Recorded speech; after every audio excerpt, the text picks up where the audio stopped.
Hey, Ronan. Thank you for joining me. Hey, thank you Marshmallow for having me. Man, you're welcome. Stands alone, White Life. It's good to see all y'all. So, what's been up?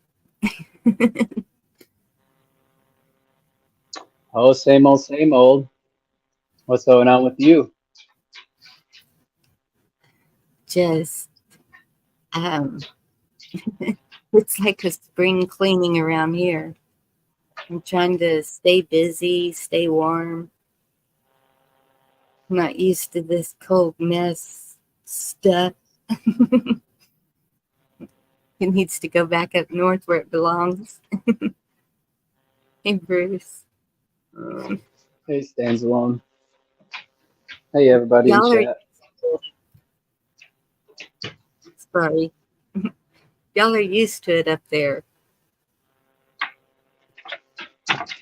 Even my Don't get dad's mad at me. I didn't pick the weather in Texas.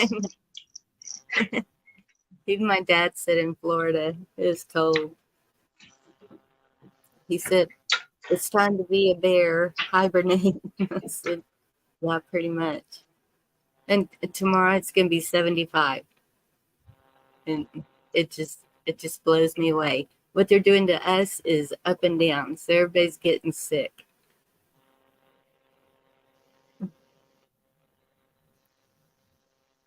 It's the same here right now. I mean, I guess we've warmed up. You could say it was in the 20s today, which is kind of nice. Next week, they said some days are going to be in the 50s.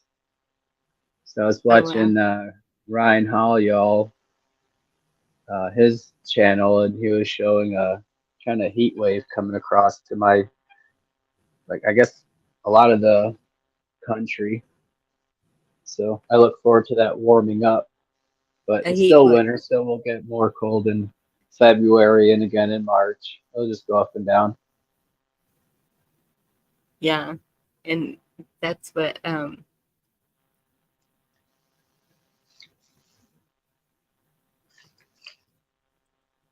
our winter is usually January and February. So that's not unusual. But I I don't know, it just seems a little wonky. I just looked at Bruce's name. That's the word. Hey Sharon, good to see you. Kiss off, did I say hello? Kiss off.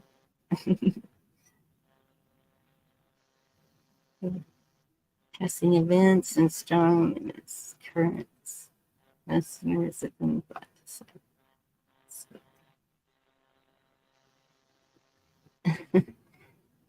hopefully. Yeah, you gotta explain the title to your show tonight. Kind of set the stage. You gotta let me know what I'm getting myself into here. I might have to bail. I mean, internet issues. I mean, I'm just kidding. Hopefully mine holds. I told my daughter because she's a gamer and she's in there on the game, and then the TV's going for my granddaughter, but she'll be going to bed pretty soon, and so I'm like, okay, I'm going live. So y'all don't do anything extra or whatever you do. Yes, there you go. Um, and I was sitting here and I was like, what is the title? I was just really having a hard time thinking of a title tonight. And because so many things are happening, and I've been seeing some others talking about, um, and I even sent a link to one of my friends. Hey, T girl, good to see you.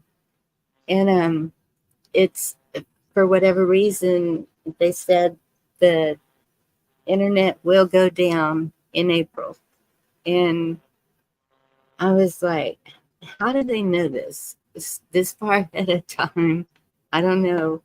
And then I don't know if you've heard of the Max, and some others were talking about grid down, and um, so I was like, hmm. So that was that's kind of part of it. You know, no matter what happens, we're gonna continue to keep on keeping on. And good to see you, remote, random. It's good to see all of y'all. And so, um, some of the things that people have been discussing first is communication.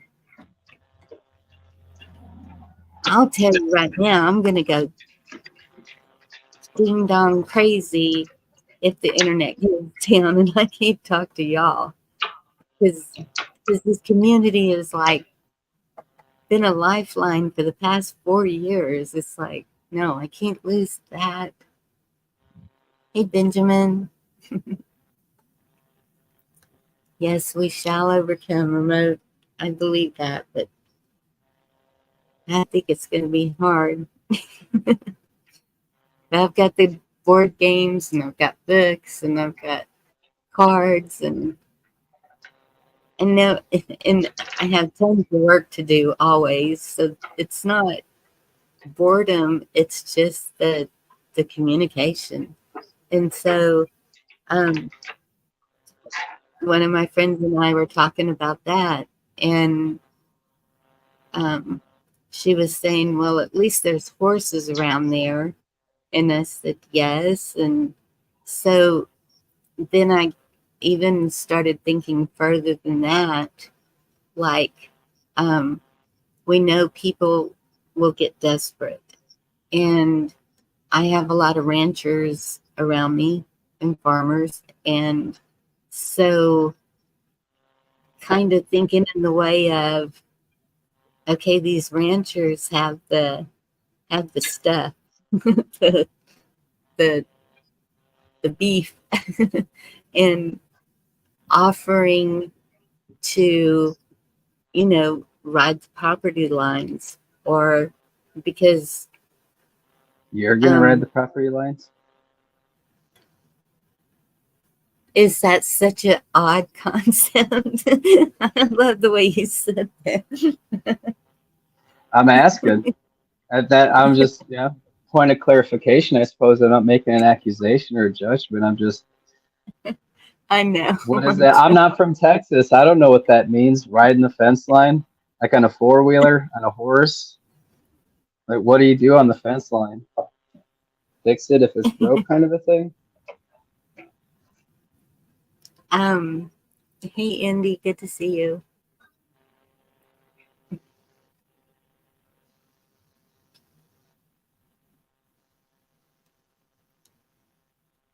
Oh my goodness, kiss off. I'm so sorry. Oh, garbage man. um if I had a mule, yes, I would ride property lines. um I don't know. I mean, I could ride a horse for a little while, but not all day long. It it's wearing on you. Yeah, I mean, I've ridden a horse one time in my life, didn't like it, and I figured, hey, we got four wheelers and dirt bikes and stuff like that. I don't see why I'd be riding an animal. Let him go do his animal thing. I got these motorized things that are pretty fun. They don't kick, you know. Well, that's if you can get the gas to go in it, or I'm thinking horse is the lowest maintenance that I can come up with. But so everyone knows what's happening with border. They like to cut fences, and so yeah, I know that the ranchers would appreciate someone watching their fence lines. And even I know where to go on the back of a ranch if I need to hide. So I'm sure other people will be thinking that way also. I don't Oh, know. that's It's great.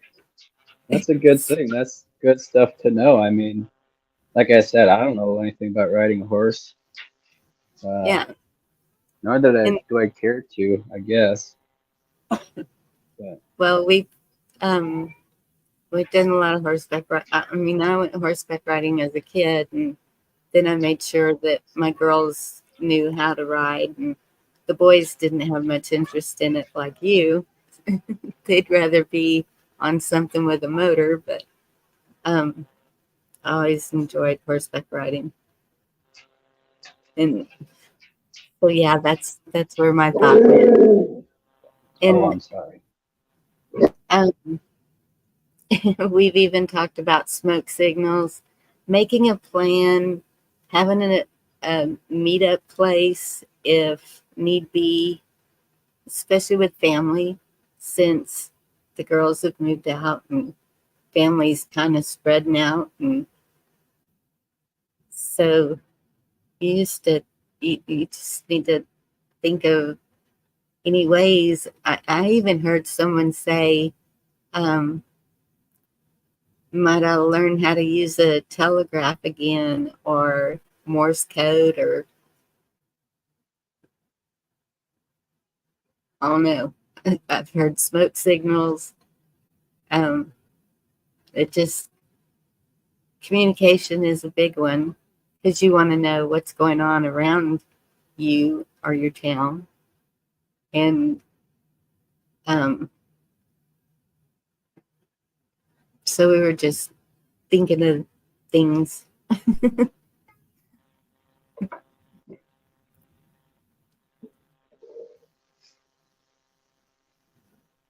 Oh, that sounds great.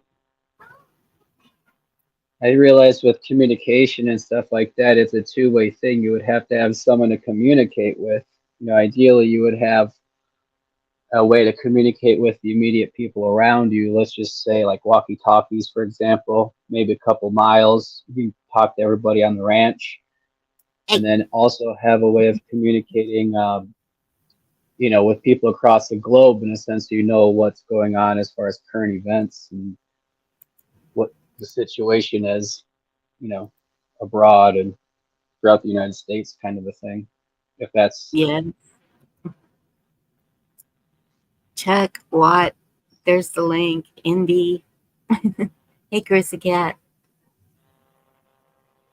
Um, and Chuck, if you would look at your email once in a while, you might know some communication. Just saying. yeah,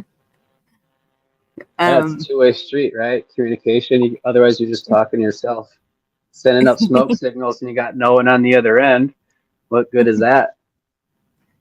yeah. Hey, Chuck.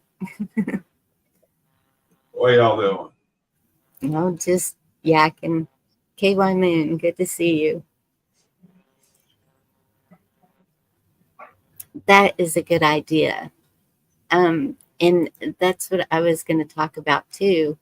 Is I had seen where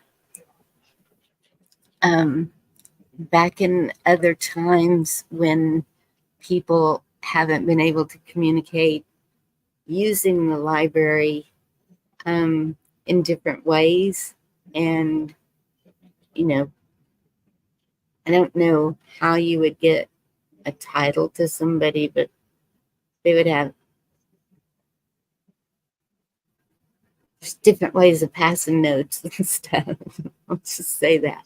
If you have a community board in your town, if you have um, I mean, it depends on how private you would need to. And then my head goes underground, and it's like I just don't want to go there, but it's it's a thing. It could be a thing. I'm not saying it is.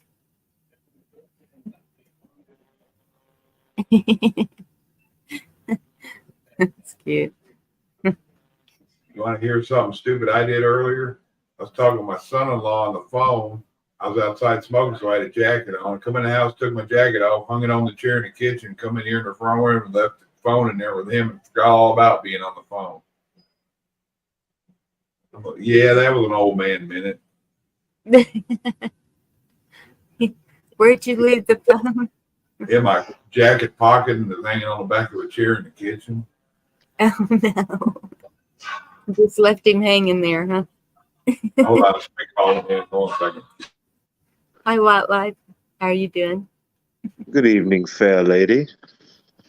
Hey, what? How's it I'm doing hanging? well. It's hanging low, buddy. It's hanging low. Good news. Good news. Man, it's finally winter down here in Georgia. Got a little bit of y'all's Arctic blast. It's Yep. probably not too bad though. Probably enjoying it. Yeah, I don't. Once it goes below 65, I start unenjoying it. Same. Yes, I agree. These 20s and teens, and I think we got down to 10. That's just no. Yeah, it's Send that back up there. freezing in New Orleans. It's crazy. Yeah. Yep. I was talking to Creek Spot, and he was telling me it was freezing there. And Huh. Chuck, you had snow, didn't you? I saw Chuck put up a little video where he had some snow, and I think in Creek Spot was saying they were supposed to have snow in Louisiana. And my son, he's 2 hours north of me, he had snow. And I was like, y'all keep that stuff too. We don't have the toys for snow. No. Shoot, we get a few projected flurries, or they say wintry mix is coming here, and everybody goes nuts. Yes. And so that's it. That's the next thing is medical. Because I was talking to Dorinda, and I had also seen a article where this man got frostbite. It wasn't an article, it was an ad. And his son worked for NASA and created some kind of heater, but you still have to plug it in. And so his father had gotten frostbite, and I was like, but wait a minute. If he got frostbite, it was probably because his power went out. And why would you create something that depends on power? It didn't make any sense to me, but maybe it does to somebody. I don't know. But so medical is knowing how to treat that stuff. If the power's all down and nothing's open, it's good to have friends that are EMTs, nurses, someone who is a medic in the military, maybe, or just, Get as many books on this type of stuff as you can. yes, and Any books. topic, gardening, average medical dressings, or first aid stuff. Yeah, keep as much hard literature as you can on that type of stuff. Yes, foraging. Yeah, know your local medicines, know what's in your local woods, local medicinal stuff.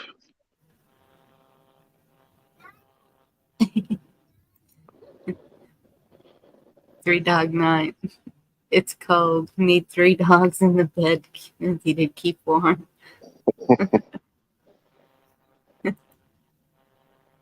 Yeah, I think everybody's been feeling it, and that's. I just hope y'all are all doing good. I know, and that's another thing. We don't have wood burning stoves here. I really wish that I had requested a gas cook stove instead of an electric. That would have helped a lot.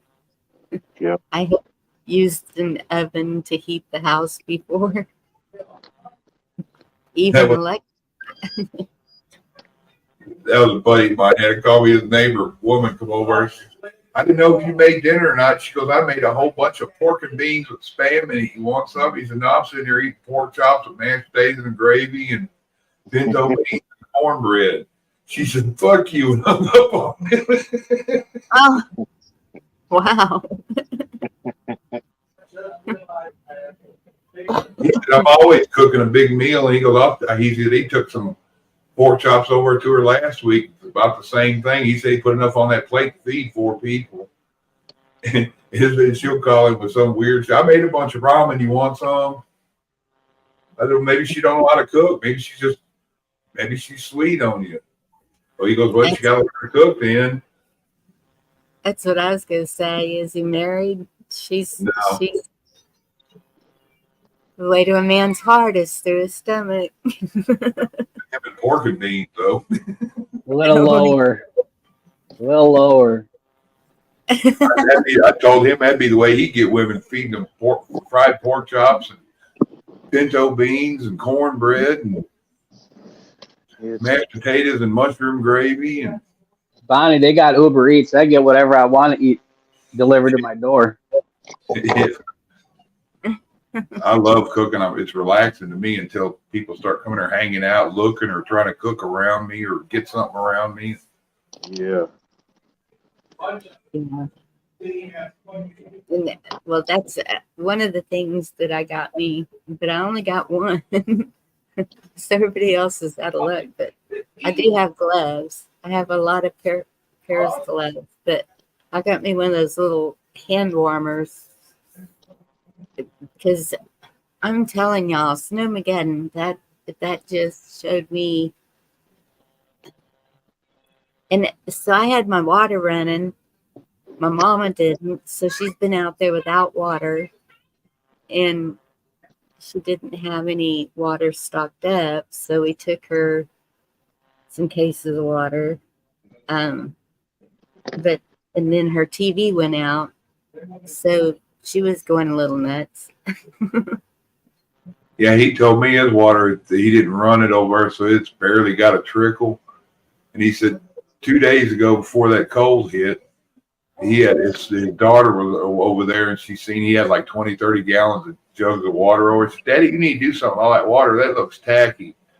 So he went over and said, I guess him and her dumped every one of them 20 gallons of water. They were the stuff from the store too, dumped them all out. He said the next day he'd been dealing with this water trickling.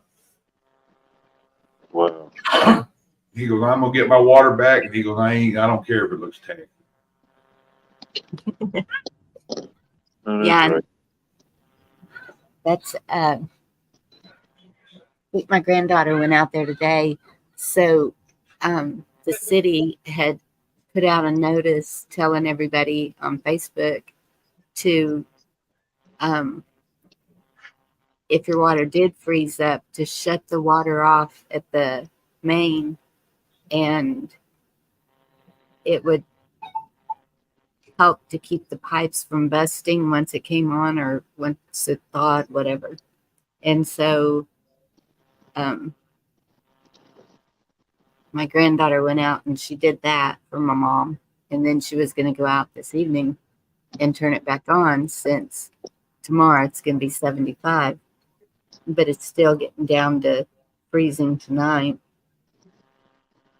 So she's going to run water this time. She said she can't believe she didn't think to run the water. Huh. Hey, Daniel, good to see you. And so what Wildlife was saying was some of the others was raising food to sustain long-term animal husbandry, growing food, hunting, knowing how to track, harvest, cook, tanning the hides if you need to. And our Quab Man has a good video on that. And then the foraging. And one of the things that they were talking about was sewing, and that kind of surprised me. But then it was for like socks. He's this one man, he was saying, you don't know how important socks are if you're having to Definitely. walk a lot or if it's really cold and getting them darned up. Or Oh, it can be used as a skill to barter with. If somebody's needing something sewn up and you need something, trade out. Yeah, I was watching somebody saying about the far as I'm reading there about the water running and all that. I can't remember who it was, a Roman prepper maybe talking about it. But he said when they get ready to go to bed, they start the dishwasher to run through, put it on the longest settings they have for it, and then the washing machine, when they figure about the time it's going to be done, they put it on delay for the washing machine to come on after that. So he said it keeps water moving the whole night. And well, that's what I was doing the first day that it didn't even get over 21 here, I think. And I was washing everything I could find. Sheets, blankets, curtains, you name it. It was all going through the washer. Hey, Carl. Hey, Carl. Hey, Carl. Well, and that's another thing. Well, okay. And they got into dental, keeping your dental hygiene up because an abscess can kill you, and Excuse me. building, people who know how to build out of scraps that you might have laying around if you need it to cover animals or whatever, and blacksmith, forging tools, and then of course defend and protect, because people will be looking for whatever they don't have. And but wait, what did Carl say that pulled me away from that? Oh yeah.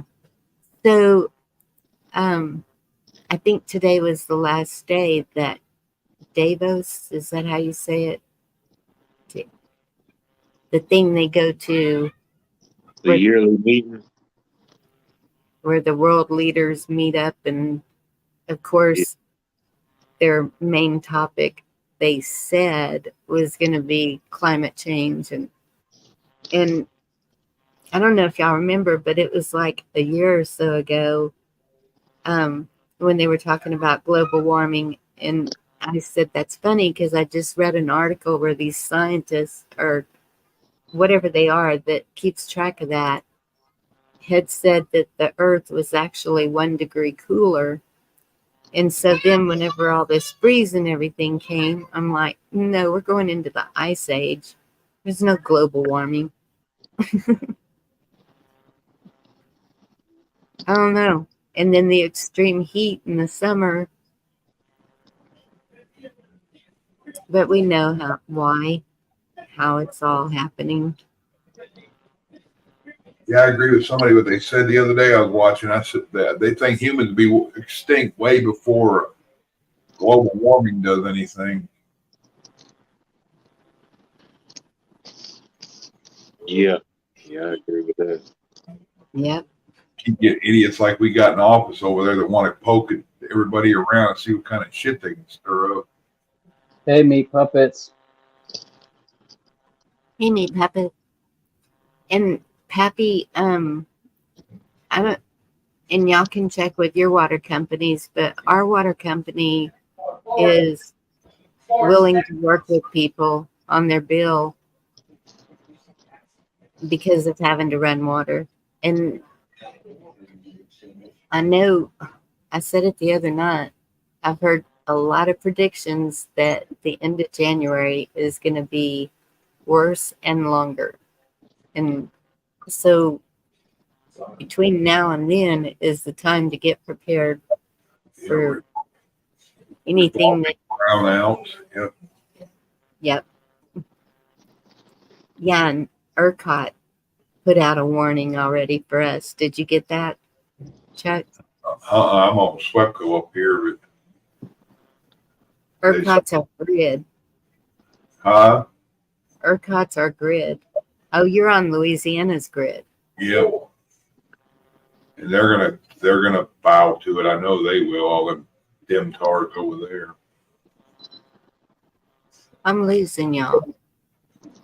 It's me. All I'm right, gonna bounce out fellas. again. Can you hear It's me gonna now? be just us. I can We're gonna have hear to hold the everybody. fort down. We got the Three Stooges up here to save the day, Bonnie. Go kick those kids off the internet. Tell them to turn the TV off and stop playing those video games. It's just rotting their mind anyway. Have them read a book.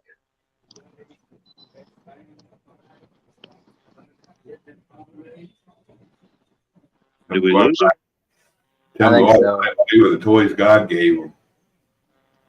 All right, let's start telling jokes, fellas. Do you guys know what the disciples' favorite? Did you know what kind of car the disciples drove? What kind? A Honda. Do you know why? Uh-uh. Because they were all of one accord.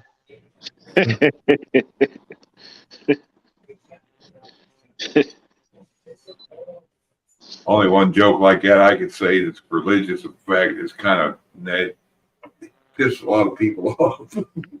Well, let's keep it kid friendly for now until Bonnie gets back. I don't want to, you know. I got another one though. If what you don't got one in the pipeline, bro, I got one right here, locked, loaded, ready to go. It's a quick one. Fire away. All right. Do you guys know what happens to the frog's car when it breaks down? What's that? It gets towed. You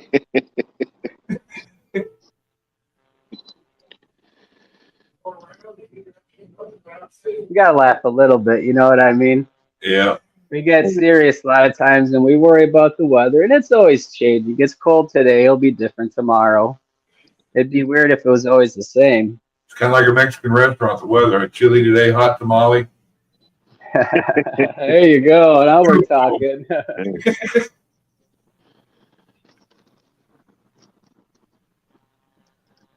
Muy bueno, amigo. Speaking of, I should have pulled that hamburger out. Vicky said something a couple nights ago about chili. It's that season. Yeah, and it always gets figured either I'll buy some cabbage and other stuff and make hamburger soup, or we end up with chili. Hey, welcome back, Bonnie. Thank you. At least you weren't left up here alone this time, Ronan. It's a lot more fun having friends up here when I'm ditched by the hostess with the mostest. I'm kidding. We were telling It happens. tasteless jokes. Oh no. I should have known not to leave y'all three alone together. No, I'm joking. So were y'all talking about anything? Really, we're just telling jokes. They were corny jokes, but we're telling jokes. Oh, okay. Yeah. We were just joshing around laughing a little bit. We didn't want to This joke I know is bad. continue to, yeah. So Like little Johnny jokes. I'm gonna read y'all this little something that I stole from a friend. See what y'all think. All right. Okay. When I was a high school sophomore decades ago, my world history teacher was Mrs. Holloway, but we all called her Granny Holloway. She was a slight woman, scarcely 5 feet tall, seemingly fragile, but full of vim and vinegar. You know the type. She could speak for hours about the fall of the Roman Empire, the Inquisition, the Industrial Revolution, and the World Wars. She never sat while she lectured, never stood at a lectern, but moved around the room, making eye contact with all of her students. She was demanding, too, and I can't remember how many papers were sent back to me because she would note, "You can do better than this, Miss Skull." One day during class, an office aide interrupted her lecture to hand her a note. She read it silently, apologized, and said she needed to leave the room. We knew it had to be important because Granny Holloway stopped lectures for no one. We sat in the room talking to one another when the door opened and in walked Mrs. Abels, another teacher in our high school. She explained to us that Granny had been faced with an emergency, a serious one, and it was questionable if she would even be returning to finish out the semester. We were stunned. Would we get a chance to tell her goodbye? Would we get updates so we would know she was okay? Mrs. Abels assured us that we need not worry, that Granny was safe but needed time away, and that the best thing we could do for her and the best way we could show our devotion to her was to be cooperative with her replacement. Mrs. Abels confirmed that she had been asked and had agreed to step in as Granny's replacement. Cheer up, she told us. This could be a good thing. Other teachers still believed in endless homework and projects with deadlines and hard work. She would not bring that into our class. She believed in clean slates. If there were grades that we did not like, she could give us a chance to bring them up. She asked us what suggestions we had to make the semester a better learning experience. Someone mentioned that lectures were boring and we wanted more films. Done, she said. Someone else mentioned that a free day now and then would help us if we needed to catch up on work in other classes. She didn't see a problem with that. She asked us how we felt about an end of semester party. Yeah, sounded very good to us, and on and on. Mrs. Abels listened intently and agreed to all of our suggestions, continually emphasizing that her concern was that we have a good learning experience and enjoy the semester. She also reminded us that we were lucky to not be sent out to other classes where we would be working to catch up, and that, of course, this was all for Granny. Near the end of the period, shortly before the bell rang, the door opened and Granny sauntered in with her usual Granny Holloway attitude. How did they do? She asked. Marvelous, said Mrs. Abels. They were completely in my hands. Granny then faced us and said, and that, my students, is how a dictator takes over a nation, not with guns or tanks or laws or mandates. They do it using a poster child and promises and gifts and protection from an enemy. I can't remember a lesson all through 12 years of public school that made such an impression on me and has stayed with me. We are among wolves in sheep clothing. Many are being deceived with a false light. I was falling for it myself until the Lord opened my eyes to see and my ears to hear. Stay awake and buckle up. Put on the full armor of God. We are going to need it in the days to come. No man is going to save the world. Jesus Christ is the only way, truth, and the life. Amen. Yeah. That was a good story. Yep. What a lesson, huh? Yeah. Yeah, I had a few good teachers like that kind of said what needed to be said and not necessarily what the book told them to say. Yep. Hey, Phil, good to see you.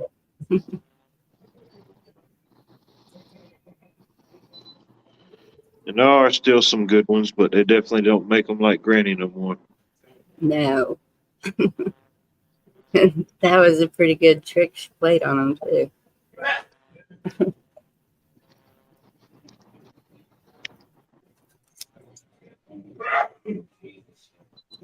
And I think that's where we have gotten that when everyone keeps saying we've gotten too comfortable, we've said that here too. We've had all the luxuries life can bring with technology, and um, everything has been made to make life easier on everyone. The big machinery, even for farming, the milking machines for milking, it, on and on. Yeah, but that's not a, I mean, you're saying comfort in that sense. Like I grew up on a dairy farm, and when we first started milking, we had these can milkers. They were called you'd put a strap over the back of the cow, and there's this metal um, pole, for lack of better terms, I guess, this rod, if you will, that connected underneath them that you'd hang the bucket on. There was an air hose that connected to the air line that was running through the barn, and that ran the little motor that milked the cow. And then we'd have to take that off, empty the buckets into a bigger bucket, and once that got filled, we dumped that in the milk uh, in the milk tank, in the bulk tank. And then from there, it changed to where we installed the second pipeline. So now we had a different machine. We didn't have that bucket hanging underneath the cows. It was just basically that motor with the four little suction cups that went on the cow. It, milked the cow, it pumped the milk through the pipeline, and then it ran the milk that way. So we didn't have to pick up these heavy buckets. We didn't have to carry these heavy buckets. And not saying that that wouldn't make people strong. I mean, for generations and stuff before that, that's just how they milked. It was a great technology. You went from hand milking to having these machines, yet we were still carrying buckets. It's hard on our backs. And looking back on it now, like who's doing it? All of us kids that were growing up working on that farm, we were still growing, right? And I'm not saying that hard work is bad, but at some point, we all have back problems to this day. My point in case, right? So like every one of my brothers, all of us, we all have back issues, and this all comes from being kids, growing up on the farm, carrying heavy shit, hay bales, wheelbarrows full of corn, you name it, right? All that stuff, day in and day out. So at some point, like technology does help us. It saves our backs, literally, with being able to move this equipment. We still have to farm, right? Now, is that comfortable? I think it's a positive and a good use of technology, right?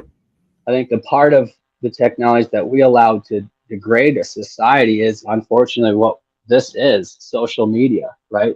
That compels people to think they're less than or different than, and takes away from doing those things like farming or getting outside and doing things that puts fear in us regarding the weather, whatever it may be, a foreign enemy attacking us. It's just nothing but perpetuates fear. It keeps us away from doing productive things, right? In that case, technology works against us, right? But in some sense, it literally saves our backs. I don't want to have to work harder than I have to. This work smarter, not harder, right? That's kind of been our thing. And this concept that necessity is the mother of all invention is still true. Some of these things came into place because there was a need for them, right? How many Yeah. mothers are sick and tired of seeing their children's backs broken on the farm? And thank you, Ronan. I'm glad you went into that because I totally agree with that. I mean, it's look at the lifespan of people who had to work themselves to death every day. So, yes, there were there was a need to make it more convenient or less of a strain on a person's body. I totally agree. And there are good things about social media. I mean, look at all of us. I can understand. No, I don't stay on it all day. Um, I hardly see anything on YouTube during the day, but if I can, I'll be there. Um, Rescue had a really good one this morning, so I was over there. But and then Dee was doing the Constitution class, so I was there. But taking care of the little one and doing all the stuff that I need to do, making sure that dishes are washed, cooking, it's never ending. How many did you practice riding a horse on the fence line today and sewing some socks up? Like I know I'm No, kind of being a little snot, but I mean, if we're saying these are the things we're gonna do if to survive, like you better be darn good at them. Because if I'm a it, rancher, I'm a farmer, and you come to me and you say I'm gonna do these things, like I don't know, you might be, you know, a liability at some point. I'm not, you know, if you could show me you're good, okay, yeah, you know. exactly. I agree. And but that's like not the only thing that they may need help with. You know, maybe they want to be out there on that fence line. And so depending on how many people are there, meals need to be cooked. Um, it's and that's where it takes a community. Um, and so that's what I meant by that was getting together with the community. Someone had mentioned meeting every Saturday at the library to discuss all that. And so that's what I'm working towards is getting people to talk. They'll talk about those things. They just won't talk about other things. um, because it with everything that's going on with the border here in Texas, the border is our biggest concern right now. Um, I'm not seeing any camps around me. I'm not seeing a lot of the things that have been mentioned by others, but the border is definitely here, and um, it's affecting our whole infrastructure here. And so, um, you know, how far will they go? They're starting to cut off their living quarters, or they're. I saw where this one man went into a place and asked for a job. I think somebody said that in chat at Rescues. Asked for a job at their company, and they said no. And 4 weeks, because he didn't have any documentation. 4 weeks later, he came in and he had a driver's license, a social security card, and a permit. So that's how quick they're getting them. Is it processed? Whatever you call it. Well, I mean, some states you don't even need anything; you get an ID that day. Colorado, you just go in there with a piece of mail. Basically, they give you an ID, state Yeah. ID. That's the And sanctuary states. That's what they do. Yeah, pretty quick. You got, yes. I mean, you go to the DMV or whatever, you give them money and they take your picture. Here you go. Well, see here we have to have bills with our physical address on it. We have to have proof of a physical address, and they usually require at least 3 forms of proof. So you What can if take your voter registration card and 2 bills or something like that with your what name on it. what if someone was let's just use an example. Let's say they're homeless, but they have a vehicle, but they're living in their vehicle. How would somebody like that go about getting an ID? Well, if it Or was if it me, or if they had to renew it, they already have a license and say it's time to renew it, but they don't have a physical address, but you know, they know who this person is, obviously. yes. And so if it was me, I would use a family member's or a friend's address. Okay, I got you. I don't know if that's legal or not, but I just think about so many people that get lost in the system. Some may be some negligence on their part, some may be not so much, and they just kind of get lost in the system. yes. And so really, I don't see why you wouldn't be able to use a business address even. If Yeah. but if if that's all they need is an address. But like us needing a bill with the name on it, that's a little harder to come by. And so that's where the girls have had a problem living with me. Then I have to write a letter saying, okay, this daughter is living with me and helping with the bills at this address. And um, so far, they've taken that. My daughter has a 90. My granddaughter got her driver's license. Okay, but they didn't have any bills with their name on it. They had mail with a P.O. box, but nothing with a physical address. Yeah, that's how I did mine at the time. Of course, I didn't have any bills in my name when I was a teenager, but yeah, I just took them all my identification that I currently had, and took mail that I got at the house with it. You know. Yeah.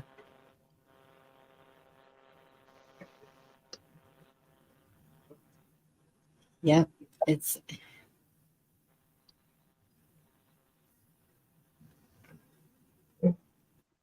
Well, there may be a day we don't need to worry about that. I mean, if we're just traveling, and what else do you need ID for to buy tobacco and alcohol? Perhaps you get carded if people question your age. Even that Yeah. kind of stuff is can be cumbersome by the government, I suppose, hemming people up for just moving around. And Yeah, it shouldn't be frowned upon if you just want to transport your property from point A to point B.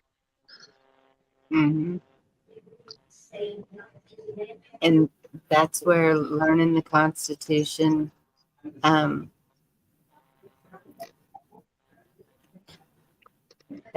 I'll type in chat the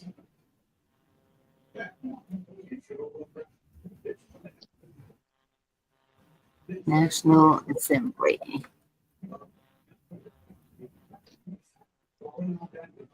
No, not com.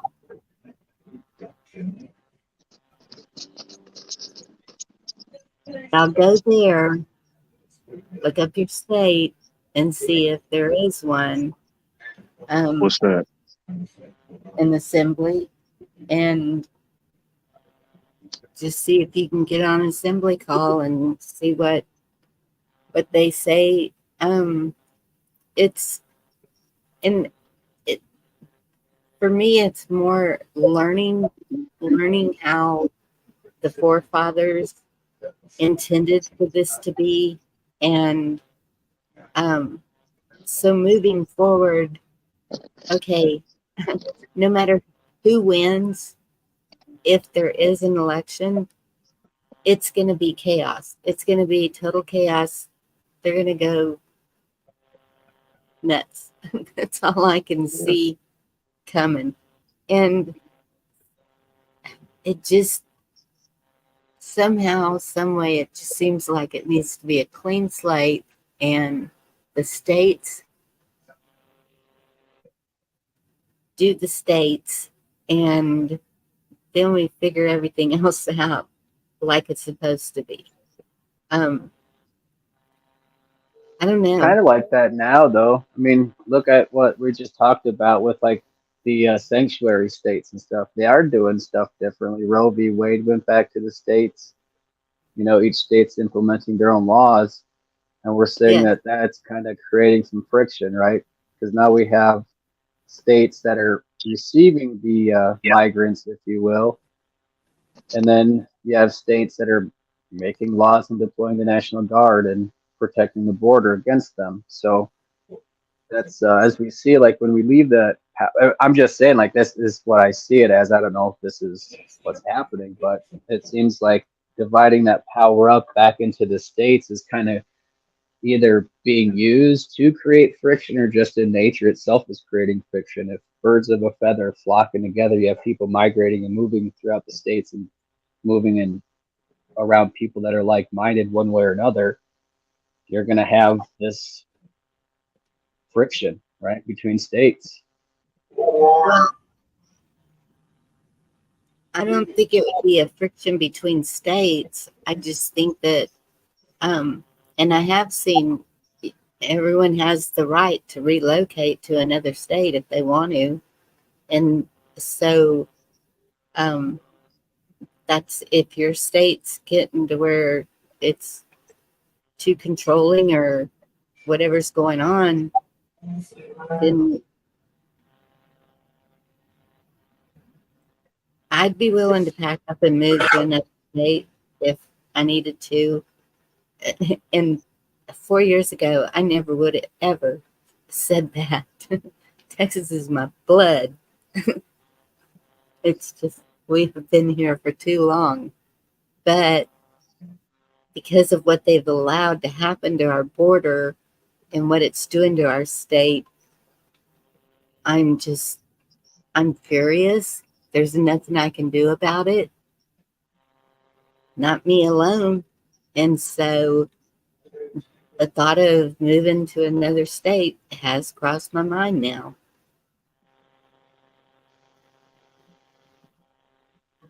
Well, I mean, moving anywhere nowadays is definitely a big move.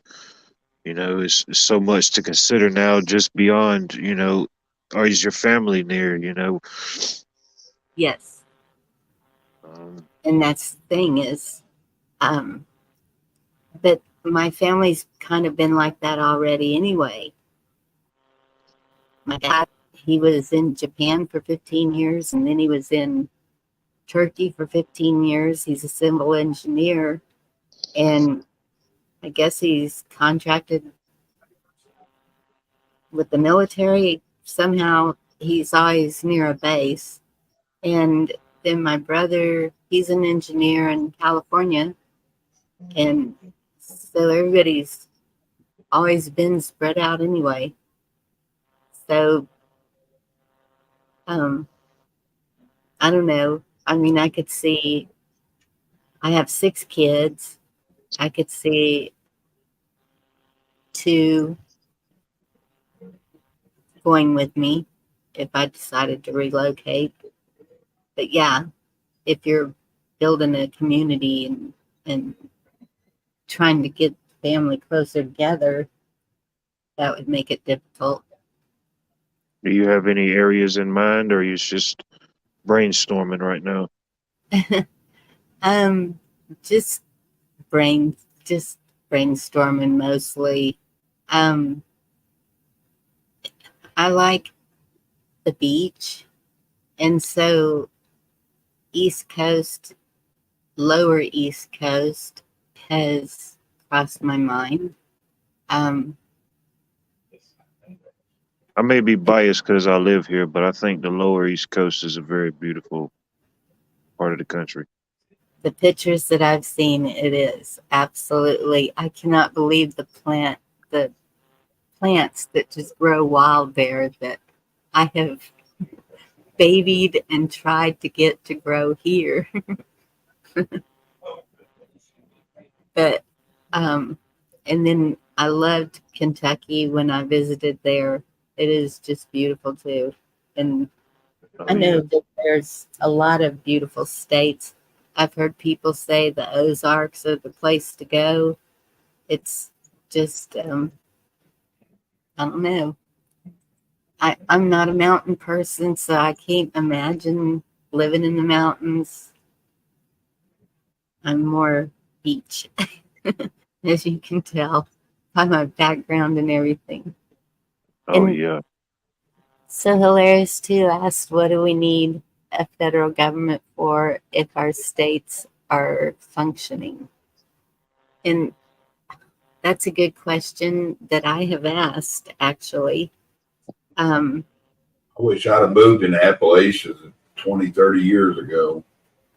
Well, as far as like if the state's functioning properly and the necessary, if the federal government or not is necessary. I mean, this has happened in history before. The states kind of got together and started doing things their way. The other side started doing their things way, and I mean, eventually it comes to war for one reason or another.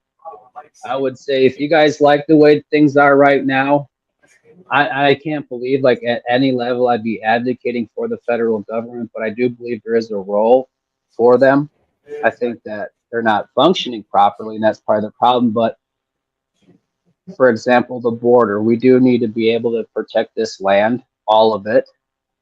As far Yes. as the states go, the states are supposed to have some sort of sovereignty and be able to function properly, but they are not also.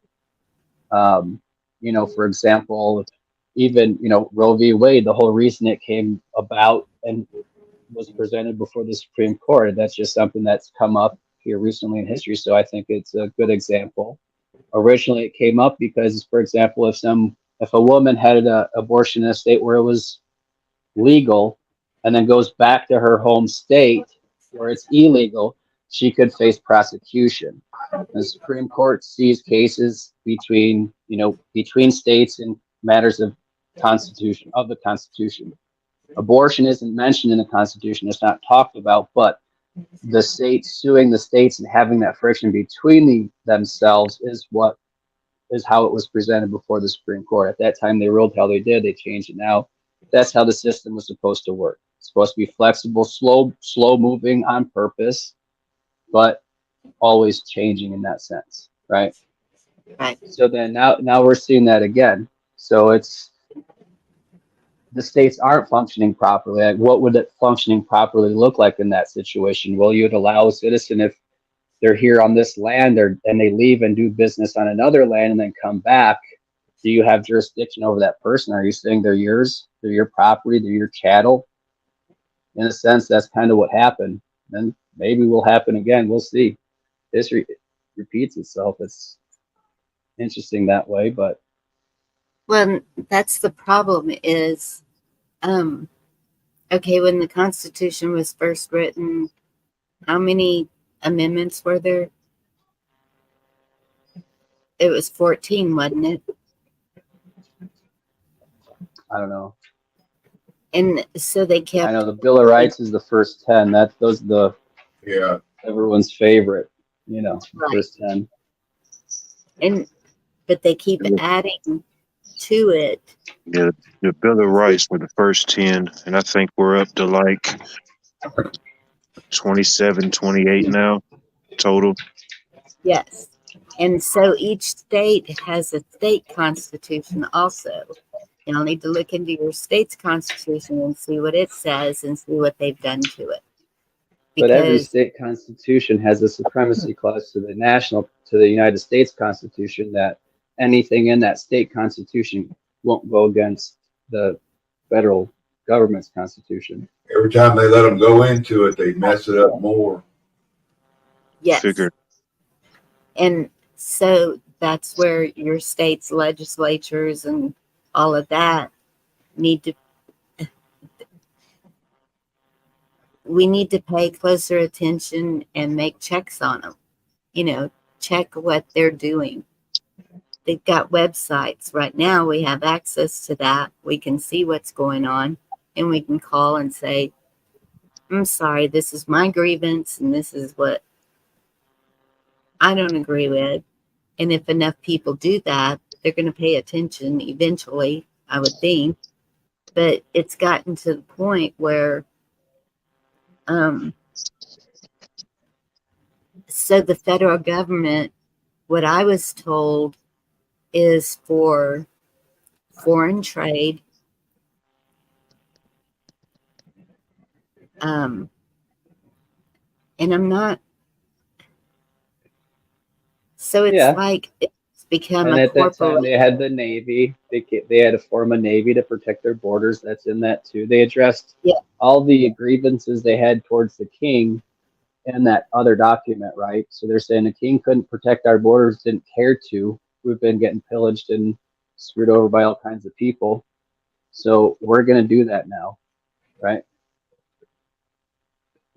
Yes, kind of local defense, being an intermediary between different countries, um, different deals like that, foreign relations, I guess you could say, um, Yes. pretty much, but less on the affecting the personal belief, like restricting the I guess you would say the individual's personal liberties, Yes.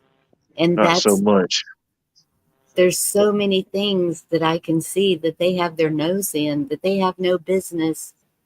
They, there was an article I read where they are regulating how much herring can be caught off the East Coast by those fishermen.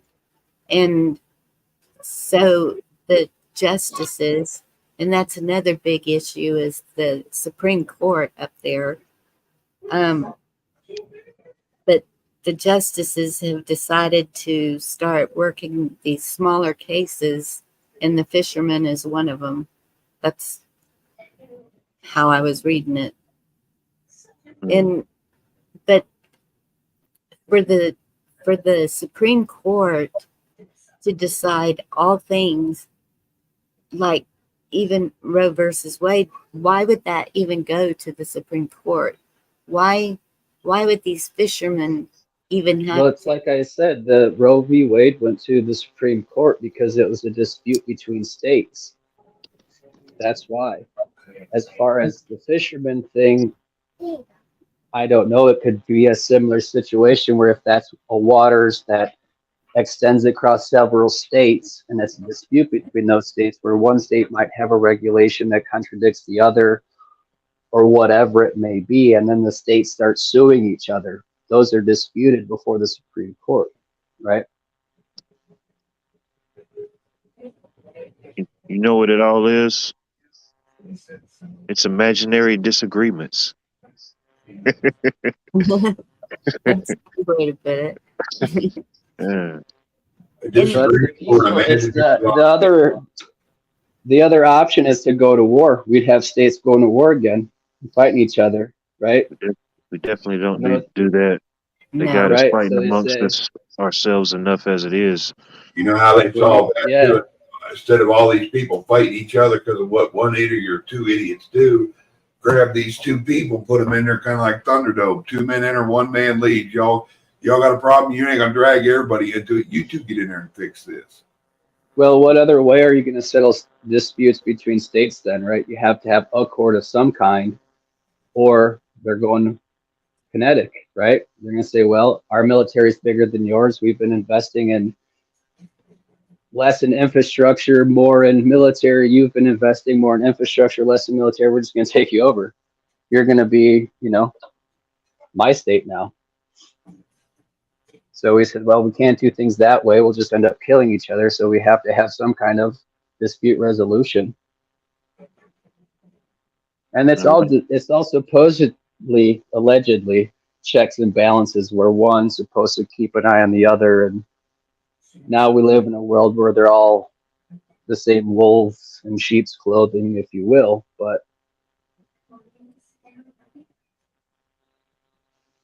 We a lot of well, times we see things like in the what do they call? What's the terminology? That we see things in the short game. We focus a lot on the here and now, stuff like that. And these powers that be, they're in the long game. We think about it, and all the great world powers that we research in history, they dominated for thousands of years. As far as countries, we're great, but we're still in the infancy stage. This July 4th, our country will technically only be 248 years old as we know it. Oh, Um, so I think that's a lot of it too. We think of all these things. Some people would think these things have just been around forever, but in the grand scheme of things, we're still in the infancy stage of everything yes. as But if far you as the want country. the way things is back in the day, Rome and different ones. Well, I know we're not a democracy, but they keep calling us one of them. But a democracy usually it runs its course after about 200 years and starts falling to pieces. Look at Rome. Yeah. Yeah. So Anne said CBC says medically assisted death could help save millions of dollars in Manitoba, Canada. Imagine, do the southern neighbors have the program too? I Hmm. have heard that there's some states that have that assisted suicide. It's not something I agree with, but I, as far as I know, we don't have that here. Hate that somebody would ever have that type of thought. I know it. Well, um, yeah, I can't. Just pray for them. Pray for everybody out there. You never know Yes, what somebody's going through, you know? I know, and that's why I worry sometimes when I see the headlines on YouTube when it's the end. It's the really bad headlines that can create so much fear. That's what they're And there for. They catch your attention. Yeah, you can't complain about what somebody else has. People complain about their shoes until they see people without feet. Yeah. yeah, I knew Oregon has assisted suicide. Um, Wow. I don't know. The three-letter agency's got machines they can put on you that's assisted suicide, whether you want to or not. You know, you guys want to know like how truly twisted like the courts and legal system is. Like I didn't know Oregon does that, right? So like now, for example, how they work is let's say someone, I don't know, let's say someone from a state like Wisconsin, lived in Wisconsin, born and raised, whatever, decides, you know what, I'm done with it. I'm going to drive over to Oregon and end it, heaven Yes, forbid, you know. yes, And then Wisconsin is going to go and sue Oregon and they're going to say, hey, you're depriving us of income.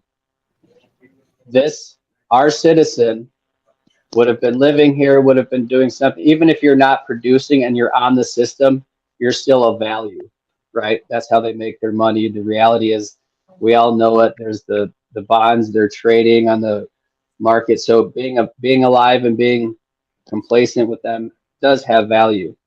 So the states, Wisconsin, gonna say, hey, now we have a loss, right? So we're suing you for that loss. We could figure out how much each person is worth.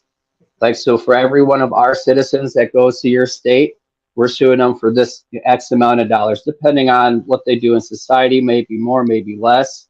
They'll come up with a very specific number. And then boom, what's going to happen? How's that? What court's going to handle that? so how would they know? Because if you just say you're taking a trip to Oregon and staying with a friend, because from what I Oh, understand, you go through a time period of counseling before they'll even consider it. It's not like you just go over there and they do it. You have to it's go still through intent. Sure, it is. Exactly. That whole process, it. that whole counseling and stuff, that's proof that that's why they went there. Look, that's proof. You guys set it up. You gave them a place to stay. You gave them counseling and you ended it. Like that was their whole reason. They could lie and say, yeah, we're going to front. The state's not going to stop them from doing that. They're not going to physically send a sheriff, not initially, I don't think, to do that or retrieve or bring their citizen back to their state, if you will. They're just going to sue the state for that money. They're going to say, look, here's this person, our citizen, moved to Oregon within 6 months. They were dead. We looked at the records. They stayed where you at your housing or with a friend, regardless. They took your therapy or whatever they call it, counseling or whatever, and then went through with it. And now you're denied us this amount of money and income from the state. They were a tax producing citizen that paid on average this many dollars in taxes a year. They had this many years of life left of tax of income, generating money, if you will, job or whatever. So because now we have that loss, we're going to sue you for that. We want our money. Right. That's Files number how it is 3. today.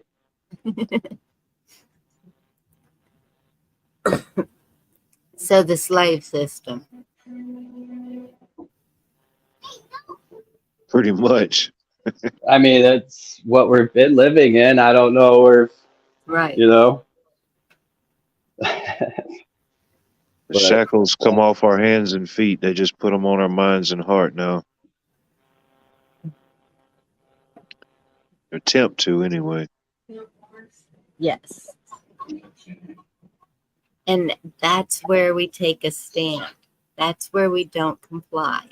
We do not fall for the crap that they're trying to feed us to make us think a certain way or act a certain way or accept things that we don't accept, or if it goes against our beliefs, values, morals, and if it goes against God, that's where you draw the line. That's where you say no. And if this is going to harm me or future generations, that's where I say no. If it's this stuff being pushed on them and taught in schools, and you have to accept this because this is the new world, no, I don't. Oh, definitely. You have to draw the line somewhere. Yes. And that's not being aggressive or battling or whatever. It's just that's my personal, Those are your standards. yes. And I know each person has them. I know a lot of people, I keep seeing a lot of people that make a decision at a young age and then they regret it and try to undo it, and it just messes up their whole life. And that's where some sort of guidance comes in, and back to the family units, the destruction of the family units. I Oh, think yeah. that has led to almost all of this.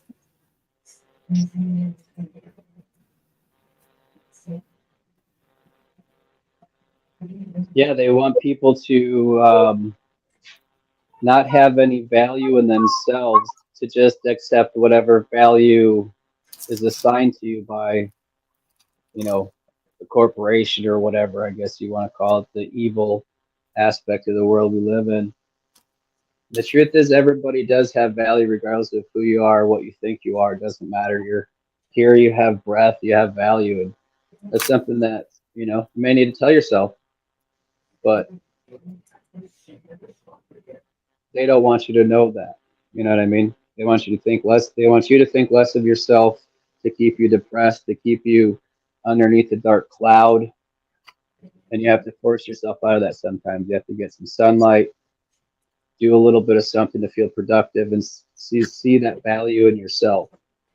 Yes, yes, definitely your value. But your value as a human, where to get? Where is to? Thank you.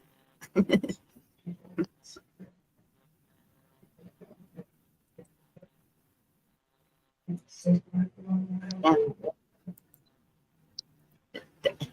Everyone is created for a purpose, no matter what it is. There's some kind of purpose. And You said that, Bonnie, made me think of Steve Martin, the jerk. Remember he talked about his special purpose? Mama said, I got a special purpose. okay, well, I don't know why that come out with it. When you said that, made me think of that. I don't need nothing but this. Well, and that's the thing. Okay, so say we were a community, and so there were some people that had physical or mental disabilities. Would you just shun them because of that? Or would you try and figure out Not where they could be productive in that community? Because I really think that they could in some way. Done the ones that wouldn't help them. it's not nice to talk about me when I'm right here. Oh yeah, you could definitely find something for them to do. Yes. She didn't say you're an idiot, Ronan. She said you do idiotic things. I didn't hear you disagreeing with her. I'm Figure still out trying. whatever there's. I'm still trying to figure out how to put the milk back in the jug.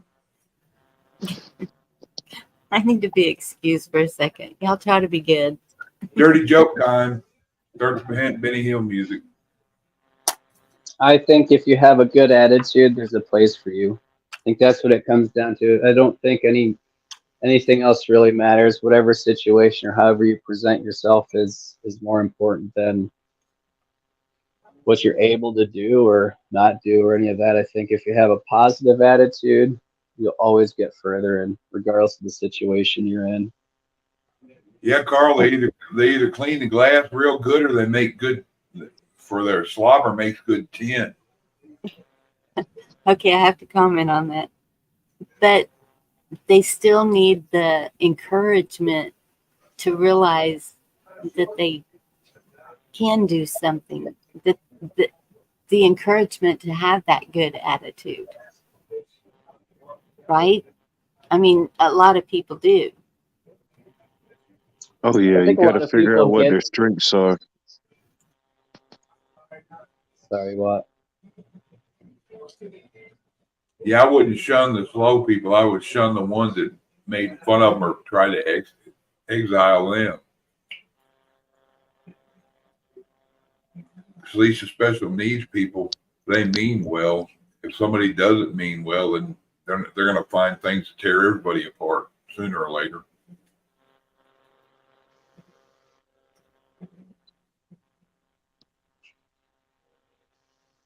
I think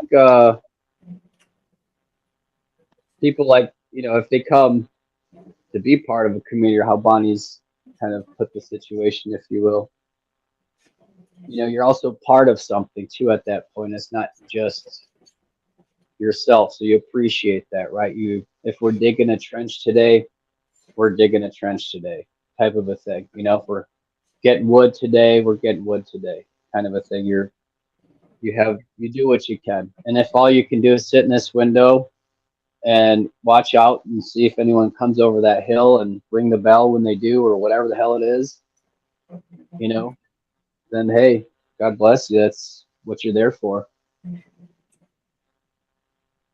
Or shoot snakes with a slingshot, or snake watch around the kids while their adults are working, whatever.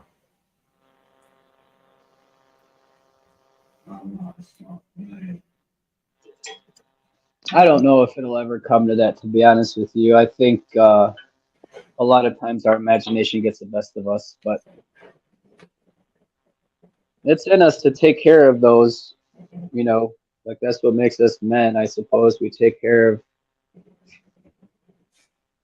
the weaker ones, for lack of a better word, regardless of children, whatever it may be, right? That's what's in us naturally, I would say. It's abnormal to see some of the things that's actually been presented before us here in recent times with some of the abuse and stuff and the monsters that has become of them. We can't let that go away, right? That's what makes us us, right?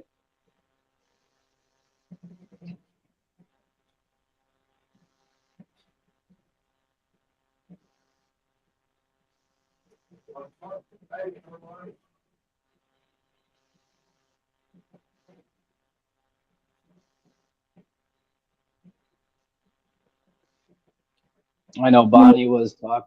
Hello? That was a weird noise. I hear something too. It sounds like a tire going flat. Scared me a bit. I think it might be the TV in the other room. It ain't got no air in it. Ain't got no gas in it.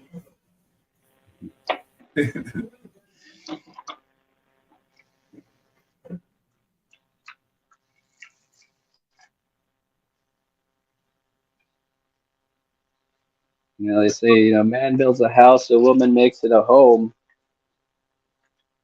Who's more important? Really, neither, right? Yeah, women are My multipliers. opinion. You give them food, they make a meal. You give them a house, they make a home.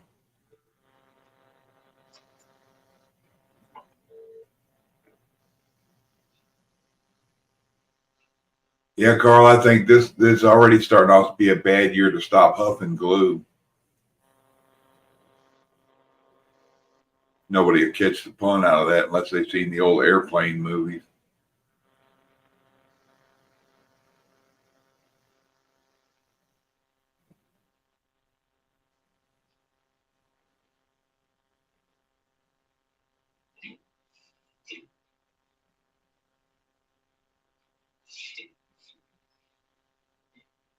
We lost Bonnie and Watt. And what? Oh man. Yeah, stop calling me Shirley. You ever been to a Turkish bath? No. That's another pun off of airplane. Oh. A little boy comes in there and he's like, "You ever been to a Turkish bath? You ever seen a grown man naked?" I'm like, "Wow, yeah, that kind of stuff wouldn't fly nowadays." Hey, KY.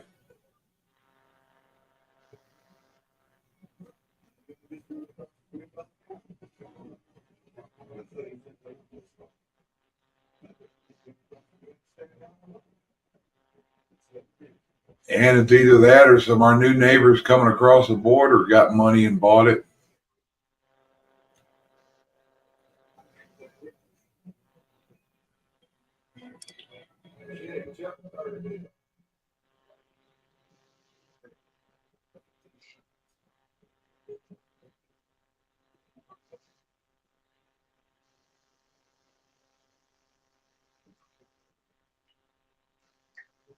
Did you guys see about the first lady's mom? And then her mom passed away, and then Trump's lawyer wouldn't let him go to the funeral, wouldn't adjourn the hearing so he could go to his mother-in-law's funeral. Huh.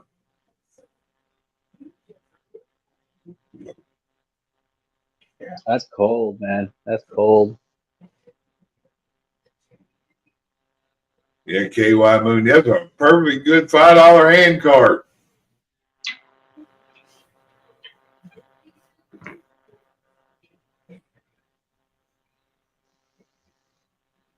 Excuse me while I whip this out.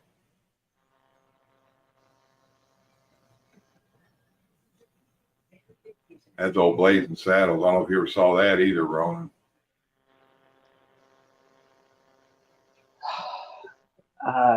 I may have a long time ago. The name rings a bell, and I think if I started watching it, I might recall some of it, but I definitely don't know it very well. That's for sure.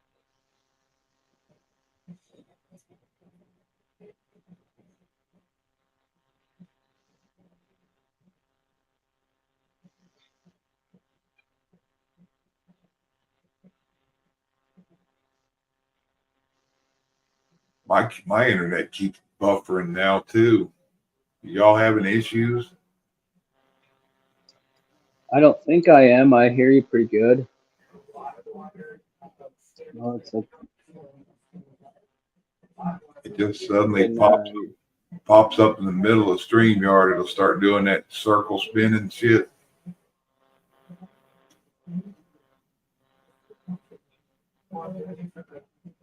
But it's been like that the past few days. I don't know, maybe that cold or water or moisture or something got to some of the cable lines around here.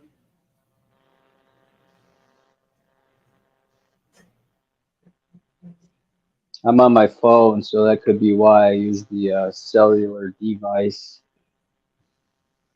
Those have been kind of wonky too, but it's not as bad. But we're all in it. I got cable internet, but I need to break down and just look into it because they just ran fiber optic through my yard here 6-8 months ago. And I can get all the time 500 meg up and down through them for about $80 a month on fiber. And I've been told by a lot of people, if you got that on fiber, it's just basically you ain't ever gonna bog anything down because It's only fiber up to a point, though. It still comes into your house through a copper wire. You know what I mean? So, I mean, it's just, yeah, it's faster up to whatever you can handle at the house, and then it goes to the copper wire again. And yeah, if they had to run the wire to the house, I'd say it'd probably be a 30-foot drop to run to the house.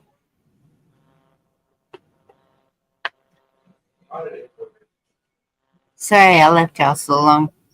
Granddaughter needed help with getting ready for bed. Yeah, we've been all talking about blazing saddles, cutting jokes about that.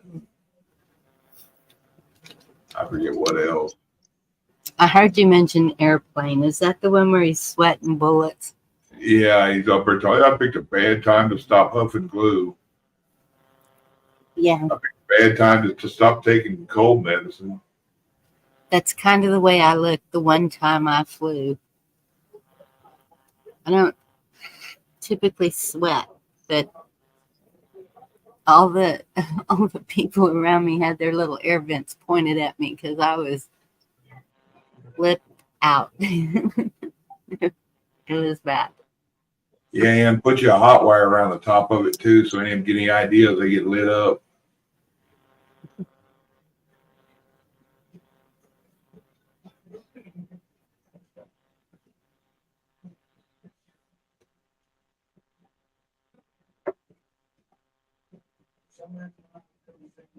There was something I was going to mention. Ronan said a while ago, I think, or one of y'all.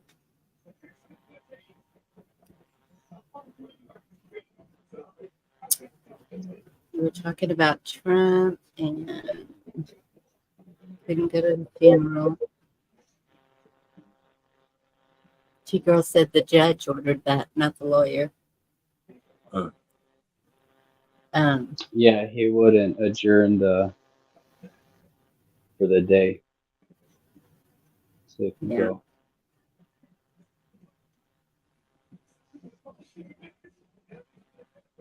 So how do judges become a judge? Do they just They get an awful for it. When they get it, that's kind of almost permanent until they get voted out. Well, some are voted, some are elected, some are appointed. Remember, Trump appointed like 200 some judges. Remember that? That's in the federal court system. Local judges in your county are elected. They start off in law school as a lawyer and work their way up to be a judge. They got a path to that now. Usually judges or lawyers with a good record become judges, but they make better judges because they weren't really shit as a lawyer. Well, they start off and with the intention to be a judge. Their intention isn't necessarily to practice law as an attorney, but to be a judge. They kind of have like fast track to that anymore. You start with like the public defender stuff. You do your time, and you know. Yeah, the only thing hurt farther than up the tree than judge is either becoming a federal judge or becoming a politician.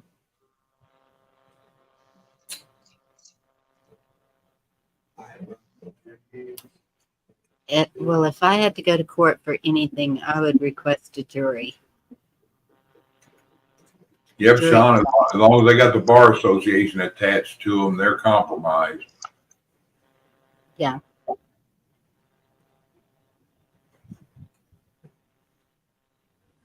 That's what I said last time. I have noticed for some reason that they're starting to use, when you see a court case that's going on, they'll list them as de facto. And I've never seen them use that before. And suddenly they are. So are they actually noticing that there's a difference between de facto and de jure, or something's up? We can hope that they are knowing that there's a difference, and the de jure is what we are trying to get going.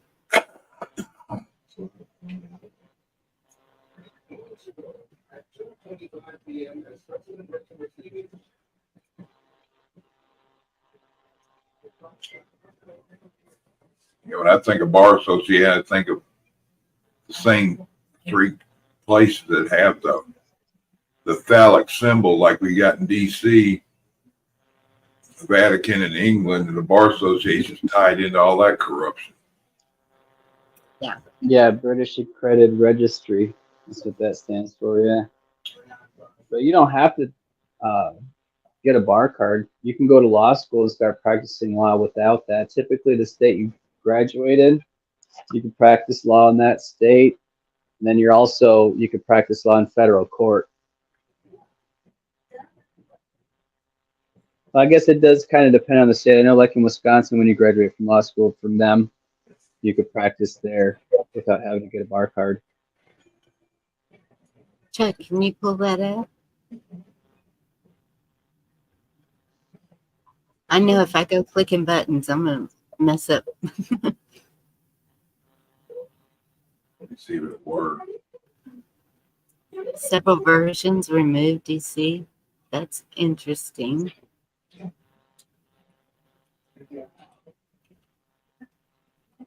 Hilarious too, they all do. And that's why it's so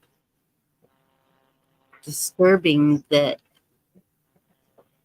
they don't even, well, most of them I don't even think know the Constitution. Probably have never read it.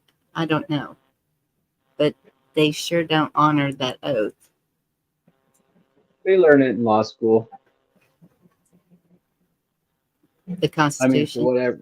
Yeah, for what that's worth. I mean, Yeah. they learn a lot in law school, but they have a class that basically teaches them they're better than everybody else. It's called Character and Fitness. I'm not even kidding you. They think they go in there and the professor says stuff to them like, well, you think everybody's the same, everybody's equal, all this stuff you just learned. Like, that's real nice. You think everybody's equal, everybody's the same. Go sit at the DMV and watch how people act, for an hour. Yes. But if they go with that then come attitude, back here. then anyone who walks through their doors is a criminal. And that's the problem. Criminal or paycheck. Yeah. Yeah. You're guilty until proven innocent instead of innocent until proven guilty. It's backwards. Exactly.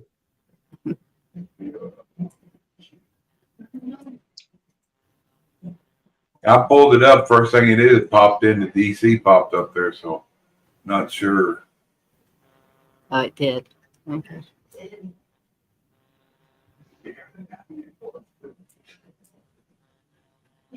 I'll show them into the box.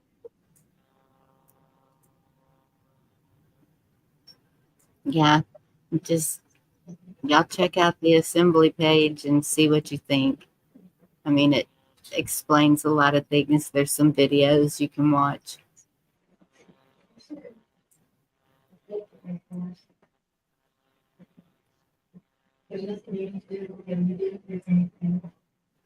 That is true, Shane. It is rare. They do pressure the students as far as the bar card goes. Some states, like a lot of students, will go to California and take the bar there.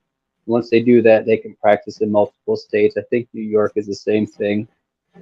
But yeah, and then a lot of them, for them, it's a badge of honor. I know lawyers that were so dumb they couldn't even pass the bar in their own home state. They had to go to a state where it's like super easy. Apparently, I didn't know such thing existed, but those are the ones the federal government hires at Homeland Security. That's who's working for them, or the guys at law school that couldn't pass the bars in their local state, so they had to go to another state. I want to say it was Alabama, but I don't know for sure. I'm not knocking any Turn the states. doubles into attaboys. Yep. Texted it or emailed Sean.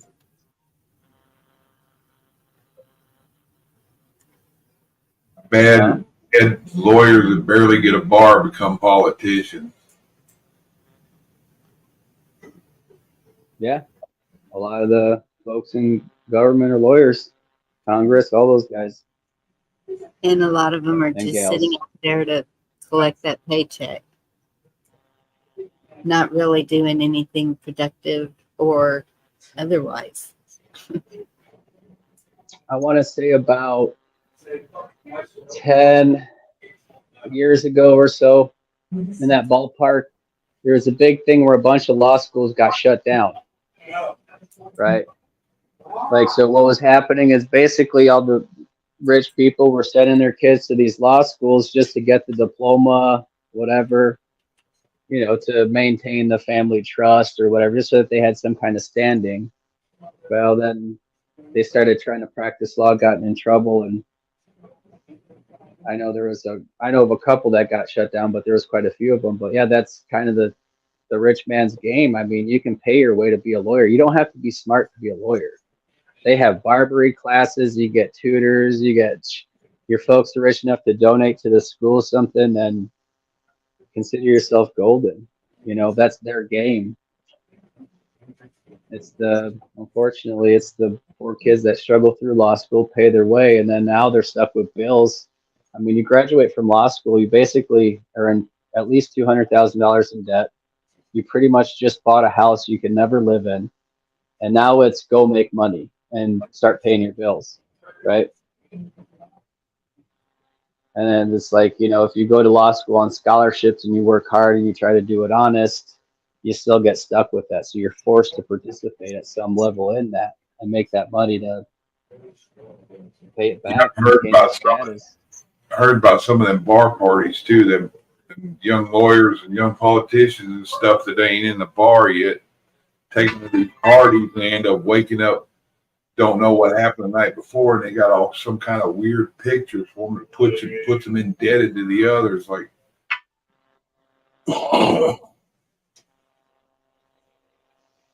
I didn't know what to do with that since it's on my phone. So I sent it to you. And so you can see in the map, it used to have DC in the map, and that's on Google Chrome and then Maps. might be what I was looking on it. I pulled it up with Google Maps and it popped DC in there and it popped right up. Yeah. Might be a difference over the phone.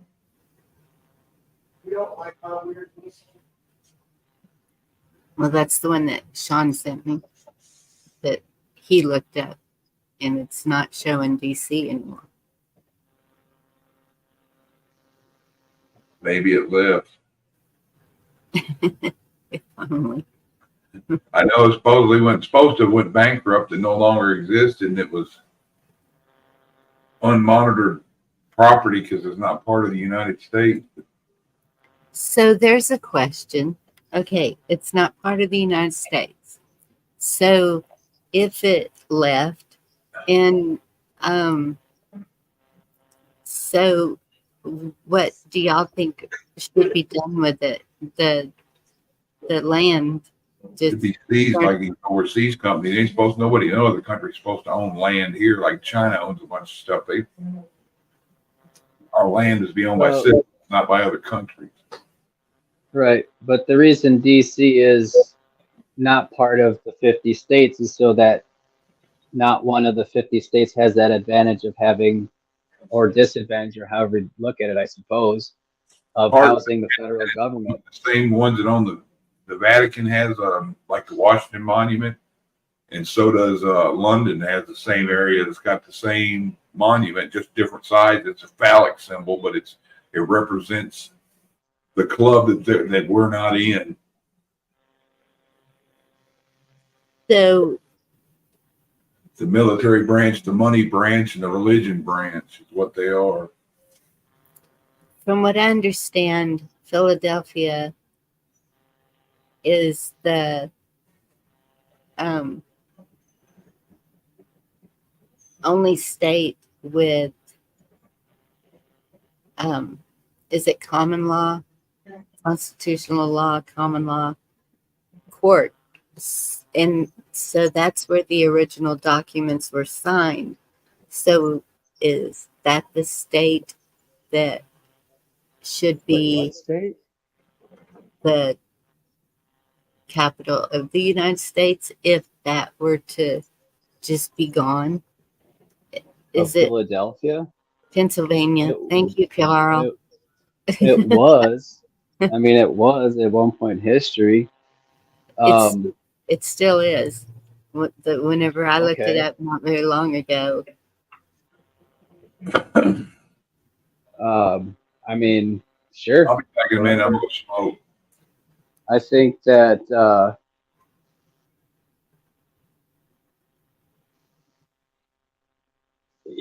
capital, whether it doesn't matter, I suppose it's more important on the people that are running it. This territory, the District of Columbia, if you will, where they house these criminals, or take care, it's not Sean. necessarily the land is not the problem or who owns it as much, I suppose, but the people running it lying to us, that's the real problem, right? So it's kind of like, last time we were live when you dropped out, I was kind of making those jokes about, well, this is how democracy works. It's, I took over your show. I was kind of making a joke about that. And it's, the reality is I only had power. I didn't have that authority. I couldn't push buttons, but I had the power. And the only reason I had that was because the audience didn't leave, right? If the audience would have left and I would have been left alone on screen, it would have just me being by myself. I had no power at that point. It'd just be me. So I guess that's the concept that we have to really wrap our heads around is it doesn't matter where they are or whatever they call themselves. We need to look at their actions. We need to really know if we're going to give them the power or not. And what does that mean? I acknowledge your existence, like DC and the government, everything that's going on there. I mean, really affects my day-to-day minimal. I understand inflation, invasion, and all the things that are going on in the world. The world's never been at peace. We've always been at war throughout every whatever. It's just life. That's how it is. I get that. But I don't let them get to me. I don't give them that authority over me. I do what I want. They don't bother me. I don't bother them. Right? Like the state's national thing, I get it. It's a thing people are into. Personally, I'm not into paperwork. I think paperwork is what got us into this mess. I'm not a paperwork kind of guy. I'm just living my life. You know what I mean? So, but I could see that working though. If it was to go back to Pennsylvania, is that it? I know it's a P. Yeah. Okay. So it's not anybody owning it. It's not anyone owning the, it's the, okay, each state has so many representatives and so many Senate, right? So they could do that from their state. They could, and that way the state also would be able to communicate with them easier if they're in their state. And so more like it was. You just don't like that land. You just don't want to be running from there. I get like a lot of and I know what has been said about, the three branches of this demonic system, the military branch here, the spiritual aspect in the Vatican or whatever, and the city of London being the bank and all that. So like, are we just writing off DC. We got to do something different with it. Move the government inland more and Yes. divvy that land up. Like we've decided that already. Yeah. It's no good. We got to tear down the monuments and all that. Like some people say. Like I've heard a lot of people say that. Turn it back into a swamp like it was. I think is what they were saying. Is Yes. that where we are? I don't see like Lincoln Memorial. I don't see any reason to like just tear it down. I don't see something good being done with the Capitol. If everyone was to leave it, we know what's underneath it. And so that's a big mire of, oh my goodness. And then where that leads to for them to go if our country's attacked. I mean, there's a whole lot to that besides just the people who are running the government. It's like just taking away all of that, all of the immunities that they think that they have just because they're working for the government. All the agencies, why do we need the agencies? Okay, I Well, I understand. mean, we're talking about like now we're going into the whole function and stuff of the government. I was just talking about the land because we're talking about Okay, the capital being in it's a Philadelphia, right? woman. Yes. Right. So I get it. Like I think in part too, though, it's kind of nice having them away from the states and separate. Like if it really got bad, all we would have to do is like put up a wall around them and say, all right, y'all are in, you know, right there, stay there, kind of a thing. I guess And it's a good thing to have that distance between them and us, I think. right, But it doesn't but give them free reign, right? They're not our overlords in that sense. kind of. Look, when they brought in the National Guard, where were they from? They were from all 50 states. Yeah, where do they bring them to? They put them out there in the garage, remember? On the Well, yeah, floor. but I mean, on the land that was not one of the 50 states, right? That's a Yes, different land. That's a different yes. territory. But If they you go had to authority Mexico, there. huh? But they had authority there. That's why they brought them in. Yeah, because they were given authority by the governor. Remember, it was kind of her deal, But isn't that part of DC? Or is or the DC mayor, or just whatever the she is. 10-mile thing? That's Washington. She's the mayor of Washington, not over DC. Is that right? Washington is on the opposite side of the country. It's an entirely different state. Washington, D.C. is what we're talking about, right? I don't know. I guess I see what you guys are saying. They took the DC away or whatever. But as far as I know, like what I've been talking about is Washington, DC, the capital of the United States. Yes, that's what I'm Right. talking about. So is Washington, D.C. Um, the whole place? Like, Yeah, it's that circular. It's a specific territory drawn on the map using a line, and it's that land, the District of Columbia, right? It's not part of Virginia. It's not part of Maryland. It's not part of any of the 50 states. It's separate, right? Like it's so the connected cities, by land, but there's like an imaginary border like we have in between the states. And then they say, okay, this part of the land is not part of any other states. It's its own four corners. territory, right? Okay. And so the citizens there, are they considered American or are they foreign? The citizens that live around the capital and all of that in that District of Columbia. yes, they're citizens, as far as I know. of They're given a America. birth certificate. Yeah, Puerto Rico, isn't that the same thing? Like it's not. You know what I'm saying? Like, as far as I know, I don't know any different. I don't either, but it But doesn't seem odd. If they're not one of the states, how are they Americans?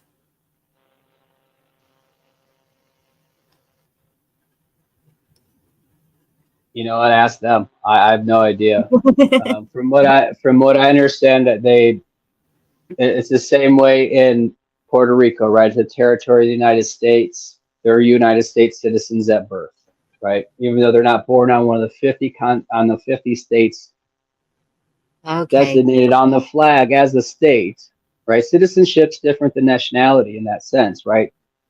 Like we right. were just talking about the states assembly, their whole thing is being a state's national. I was born on this land over here. That's different. That's nationality. Citizenship is a piece of paper given to you by the corporation that says now we own you. You're our chattel, right? Okay. So citizenship ain't nothing. It's a piece of paper you go get, as we see, right? But it's the nation we're losing. It's our nationality. It's our, it's those of us that were born on this land, raised a certain way, and that's what we're losing in that Yes, sense. yes. And Carl, I think a lot would. Well, I don't know. I don't think they would. I think that it takes, um, from what I've seen,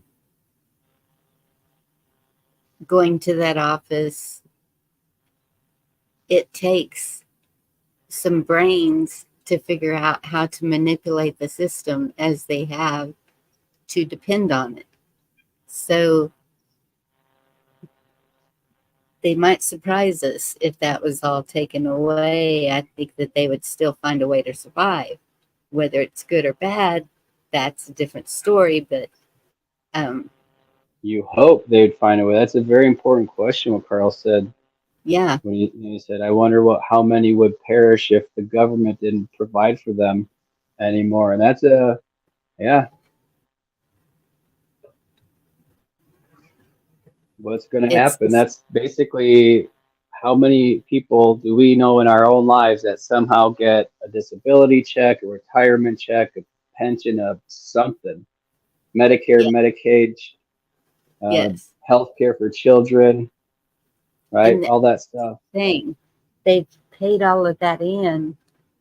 So yes, it's theirs, but at the same time, if it was dismantled, then that money would be gone. And so that's where it would turn over to the states to either provide that or uh, that's where families dependent on families, that's where we would get back to older ways real quick. Um, yeah, and churches are supposed to be an outreach for the needy. That's true. And Garvey, they do the same thing here. That's why um, all my life that I know of is they will cross the border from Mexico to the United States to have their baby just to be able to claim that child as an American citizen.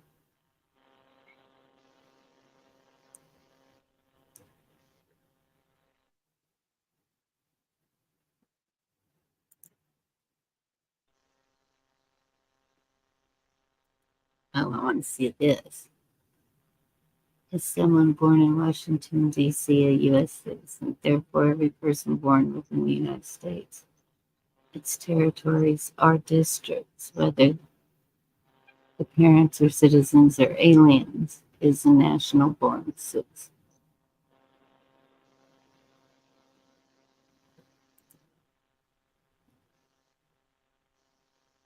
In the sense of the Constitution and entitled to all the rights and privilege pertaining to that capacity. No, okay.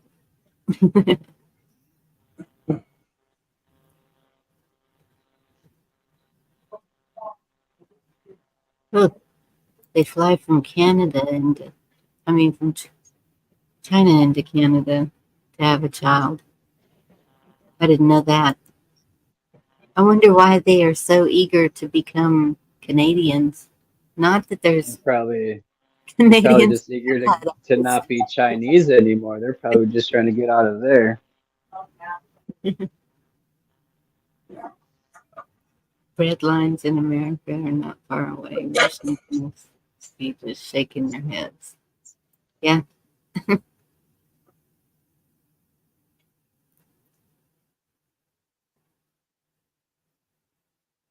Yep.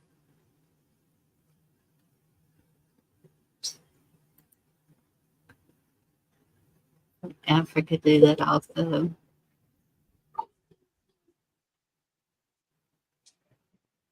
Well, and that's the anchor babies, right? Isn't that what they call them? When the Yep. parents come here to have a child. And so definitely they should not be allowed to have a government office. Um, there should Well, not they be are. equal. I They're know not allowed to there's be president. They're not allowed to be president, but they could hold any other office. Look at Arnold Schwarzenegger, right? and but they shouldn't even um there should be no dual citizenship up there either, because then you have to question where do their loyalties lie. If you're a dual citizen, is it here or is it there? And wherever the other part of it is, it's it's a lot of messed up stuff up there. Yeah, I agree with that. I don't understand how they can get away with being in government and having dual citizenship. I guess the truth is they're not, it's not the government of the people that we were kind of brainwashed into believing. It's just they're the board of the corporation is all, so it doesn't matter, right? That's why we've seen presidents that citizenships were questioned, right? I don't want to say nothing to get anybody in trouble, but wink, wink, who I'm talking about, you know. Yes, and that's exactly it. It's a corporation. And so, of course, someone who's good at running corporations is going to do a pretty good job with that corporation. But is Right. it to the benefit of the people? And Well, that's the thing about that, Bonnie, is that a corporation has, how should I put this? So you're talking about two different things. They're a corporation and they function through their employees and imposing policy and statutes on their employees, right? And what we're saying, I guess, we're saying two different things, that we're saying we're not employees. And the truth is, a lot of us aren't. However, if you get a check from them, you're an employee of theirs, right? Everything we do that we are compelled to by law, get a driver's license, register our vehicles, pay taxes on our homes, or it gets taken from us. All these things are imposed and we are forced into that corporation at some level, and we fight to kind of keep out of it. But if you're getting a check from them at any level, you're one of their employees, and their policies and statutes ultimately apply to you because you are complacent with that. So when we see this corporation acting out and not for the benefit of the people, not its employees, and even those of us and those that are its employees and don't want to believe they are, we question it. And the reality is, yeah, they don't care about the people, men and women on the land. It's all about their corporation and managing their employees. wait, what was the one I just had? Oh, Absolutely, Carl. Now you're an enemy of your government if you're patriotic.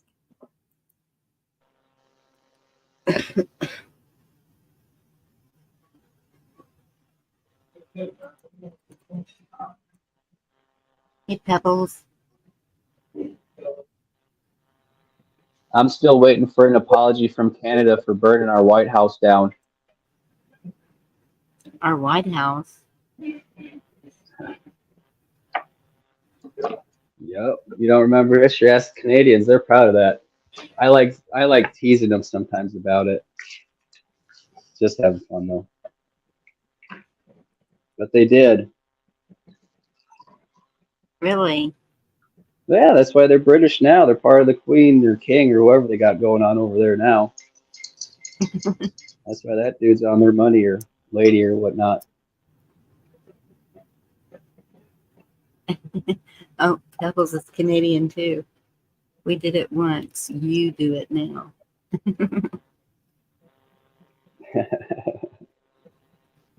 Yep, cattle is how they see us. Right. So, and if you want to be able to have a case and some kind of standing and saying, no, I'm not that, you have to show a level of self-sufficiency.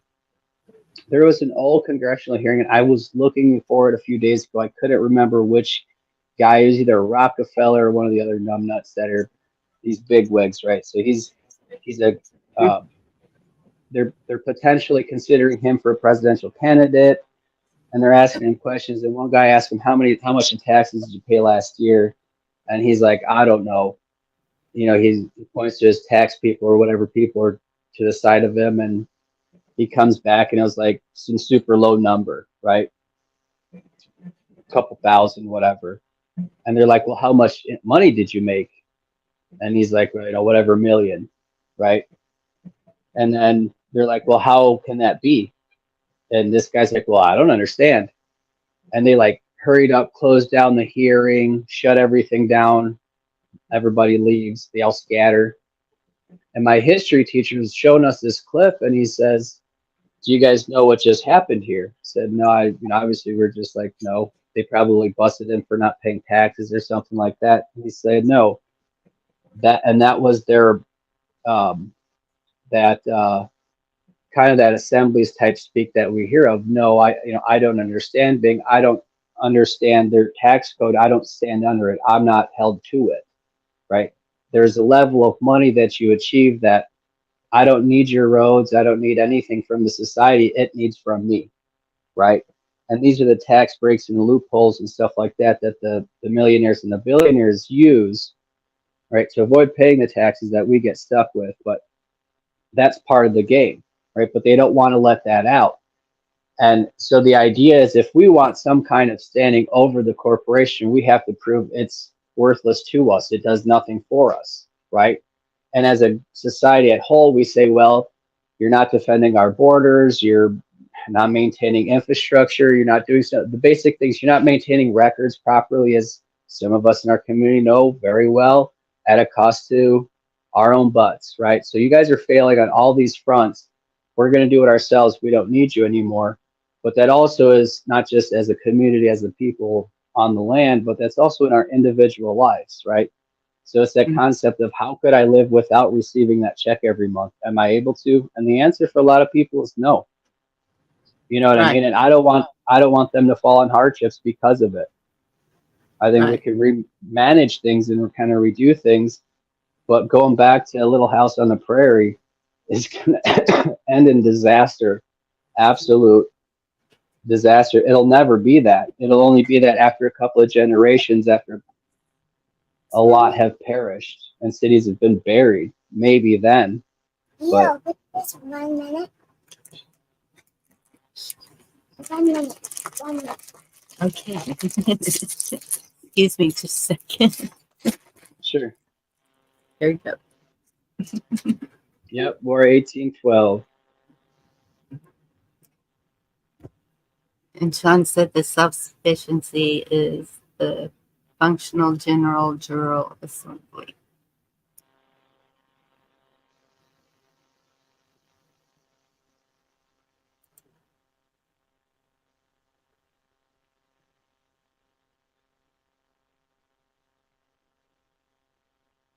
If you want to drive all day long, you could drive across Texas.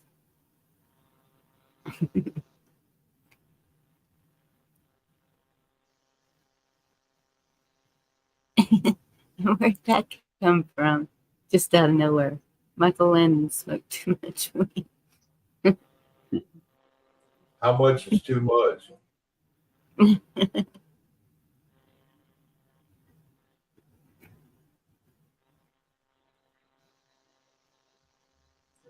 Asking for a friend. Could be hilarious too. That's a tough one. Really, it's really a sink or swim moment there. Yes. And I think that's what a lot of the arguments are up there right now is about the handouts. But I doubt that it would affect the new people, which is what's putting a strain so much on it right now.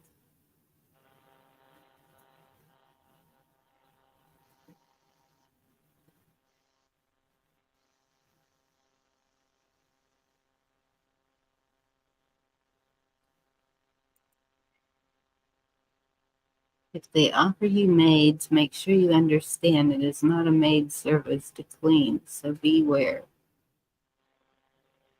Yeah, that's the name of their euthanization program in Canada. It's maids. Oh, I think it's an acronym that stands for something, but I know that's what Anne's talking about. by creating American common law grand juries from the assembly, you provide oversight of the de facto and prune it back. Yes.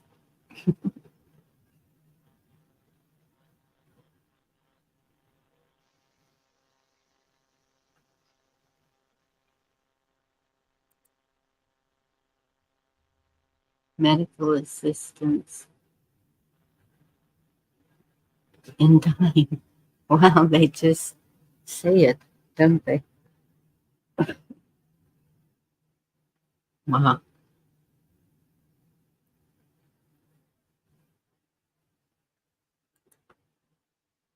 Visitors beware. I don't think I'm going to Canada anytime soon. Ever. I don't know. Kind of a Dorinda's long place. ways off for us. Yeah. But I just love the name of that Sault Ste. Marie.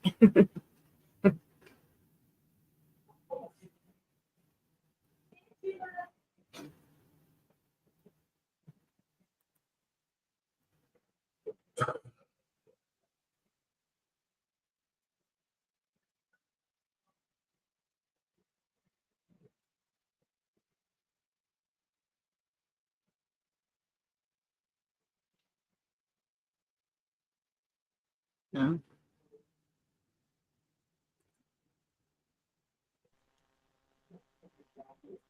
THC psychosis.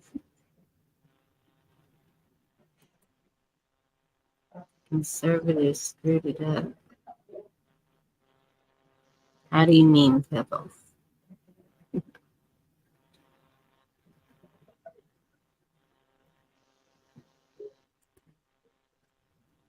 Hmm. And yeah, that gets me in a whole other conversation. I really think that they are legalizing it in so many states because then they can say you're medically needing this, if you're um, same thing with driving. Maybe I feel like they're going to use it as you can't purchase protection or have it. Well, they're already saying that, right? I'm just wondering why it would be illegal in the first place. Like, who are they to say anything about it, really. Yeah. The conservatives have too much weight.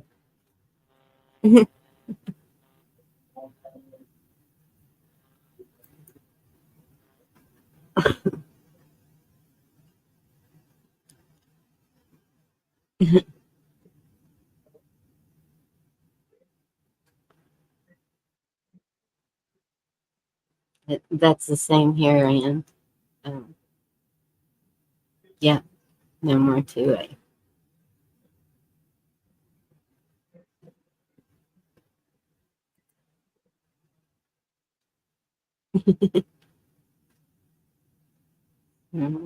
Parquet. How can they do that if it's in the Constitution that shall not be infringed? I thought that Yeah, meant something. How can they do one thing and say the other? Or say one thing and do the other?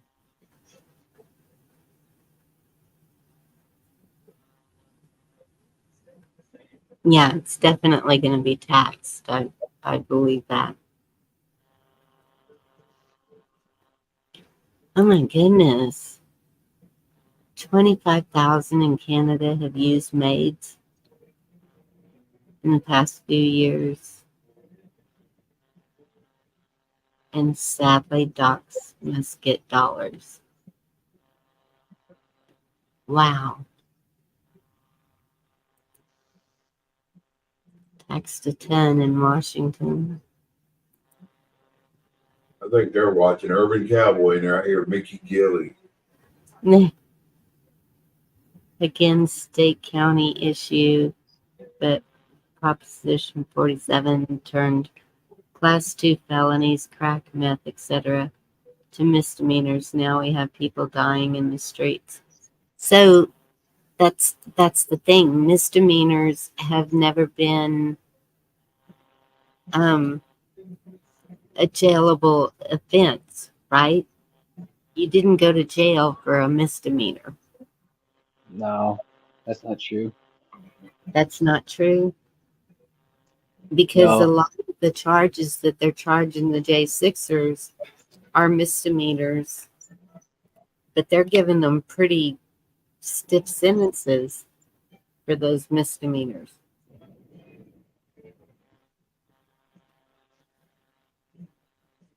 And I misdemeanors typically you'll go to jail. I think like with felonies is where you're sentenced to the Federal Bureau of Prisons. So there's a little bit of difference there. You go to jail on a misdemeanor and go to your local jail kind of a thing for whatever 30 days, whatever. okay.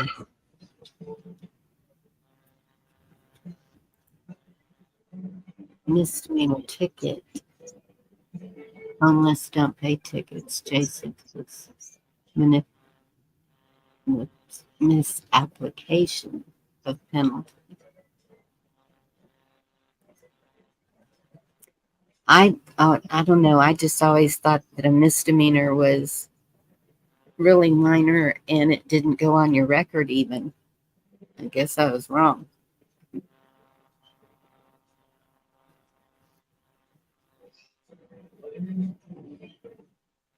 Basically, I mean, misdemeanor is just a crime that's not a felony. It's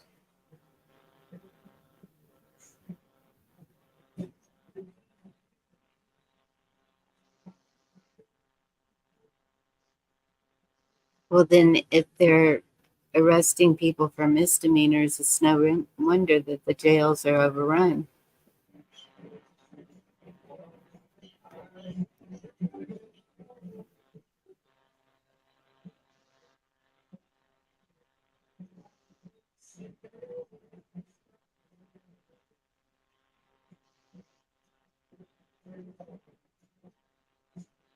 Yep, they are hostages.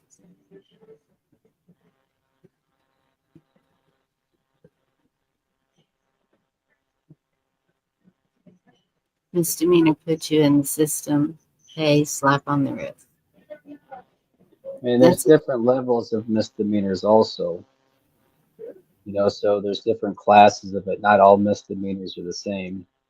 okay. Like the Well, first degree, I know it's like the most serious. Like a first degree misdemeanor is the most serious, and you can get like up to 6 months in jail, something like that, and fine, even on the first offense, right? So then like that's, I believe DUI is considered a misdemeanor, like on your first DUI, but you still end up in jail, depending on how bad it is, I suppose. But there's different degrees of misdemeanors; they're not all the same. so what they're calling theirs is it's some kind of trespassing. And I don't even know how they could slam that one on them when it's the people's house. Is it the people's house until Congress is in session, or is it the people's house all the time? It's the people's with the guns house. That's what that is. It's the cops' house because they're the ones that came in and said, "Now we're arresting everybody." I think it's. I don't know. I thought you may have known somebody that got pinched or something like that. I remember you mentioning that just got released. So that'd be an interesting source to talk to, see kind of what their experience was like, if that's an option. I mean, that's the best way of knowing. I have a hard time understanding a lot of the stuff there too because it didn't happen in a state, right, where you'd be charged either locally or by whatever, right? It's on a different land kind of a thing. It's a different jurisdiction. It's a different set of rules. Yeah. And he has a YouTube channel, and so he's been talking about some of that. While he was in there, he at first was devastated, like they all were. Um, he thought the same. How could this happen? Um, we were let in. We were like everybody. He thought he was getting a tour. It was, and so while he was in there, he was saying that he was once he got his faith back, because he did lose his faith in the beginning, he just felt like he had been deserted. Um, and so then once he got his faith back, he started helping the others in there with positivity and talking to them and just like lifting them up. And so he goes into a lot of that on his YouTube channel, and it's Cash Kelly. I can drop it in chat if anyone wants to check it out. But so he's the one that I first started following because he was on Facebook, and his whole thing is to be a street light, unite, don't fight. That was his at the end of everything. Even now when he's on YouTube and he's telling his story, at the end he says his little slogan thing, and that's what it was all about. We all got the t-shirts, the bracelets. My granddaughter kind of confiscated my bracelet, but because he was making sense. He was like, he was bringing people together, no matter what race, no matter who you were or anything. And then they went up there January 6th, and that's where I saw the videos firsthand of what was happening. And what were they called? Patriot.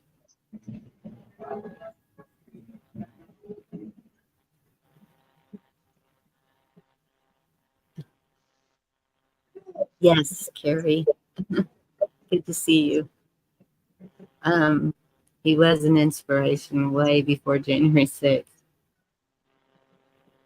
And but then when I saw that video from Blake and he was describing giving CPR to one of the men and he saw the boy's face kind of come off.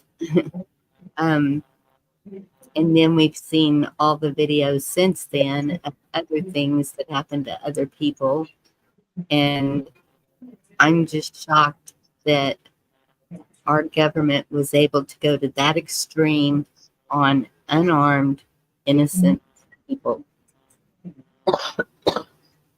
Yeah, we all are. That's for sure. And that's my Does he stand talk on it. about does he talk about like some of the court events? So what are the levers the court moved to prosecute him or any of that kind of stuff?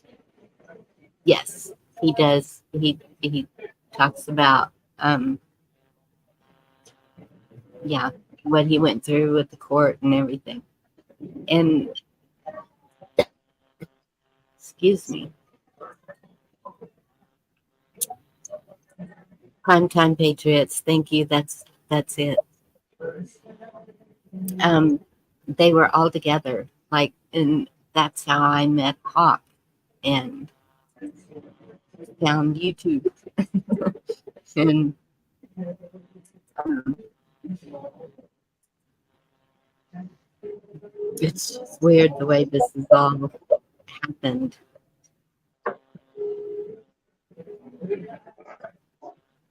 Let me get his.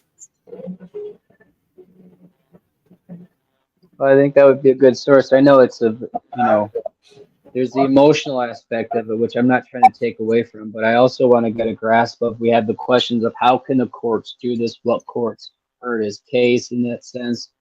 I mean, that's where we find out what did they say when he asked, why were you guys keeping me in jail for so long, right? There's an answer to that. So I'm glad that he's sharing his story, and I think that's important that, we're all compelled emotionally. We're all human beings. We all have bleeding hearts.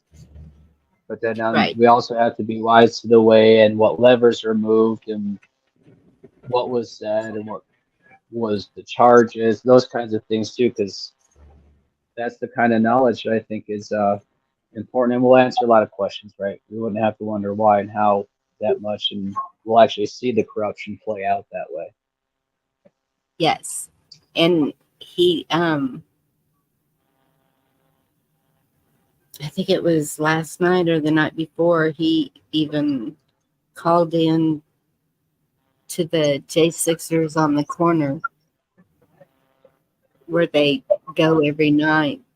Ashley Babbitt's mother, and there's a group of them that go every night, and they carry their flags up there. They play music. They they say a prayer with the prisoners. I think it's filmed or not filmed, but broadcasted into the prison. Somehow they communicate with each other. And at 9 o'clock every evening, and I think it's 9 Eastern, they do this every single night, ever since then. And it just continues. And there's been groups, the groups that have tried to chase them off of that corner, and they're still there.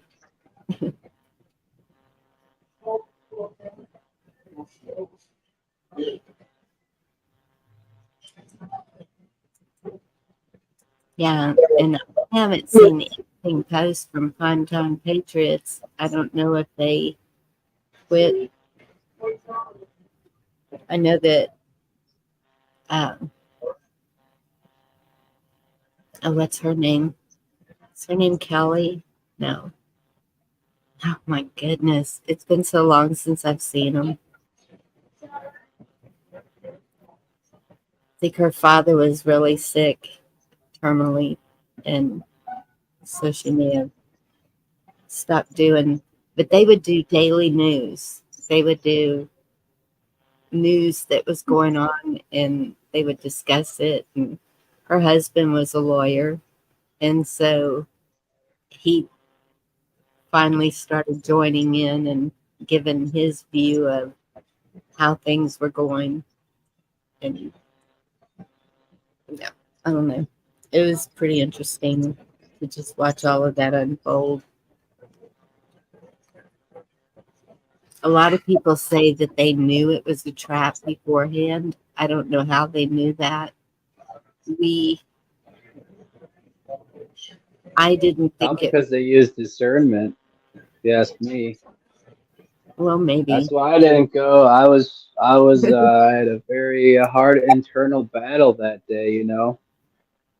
But ultimately, it looks like a duck, quacks like a duck, it's a duck. It's definitely a trap. It's a herd of people. It's a lesson I learned in life a long time ago. Never put yourself in a situation you can't get out of quickly. And that's exactly what that was. You'd never get out of that herd of people that fast to save your ass if you needed to. Never go down a dead end street without knowing what's down there, kind of a thing. And that's what that seemed like to me. Yeah, kind of like being roller coasters. Don't get on something you can't get off of. And see, but And that's when ultimately, I did know that Washington, D.C., that's not American soil. If that was happening here on American land, where I actually had some kind of standing and right to do anything, really, that would have been a different situation. But I said it before, like, I'm not going to go down in Mexico City, invade Mexico, and then be surprised that I get arrested by the Mexican police just because I'm American. It's essentially what happened.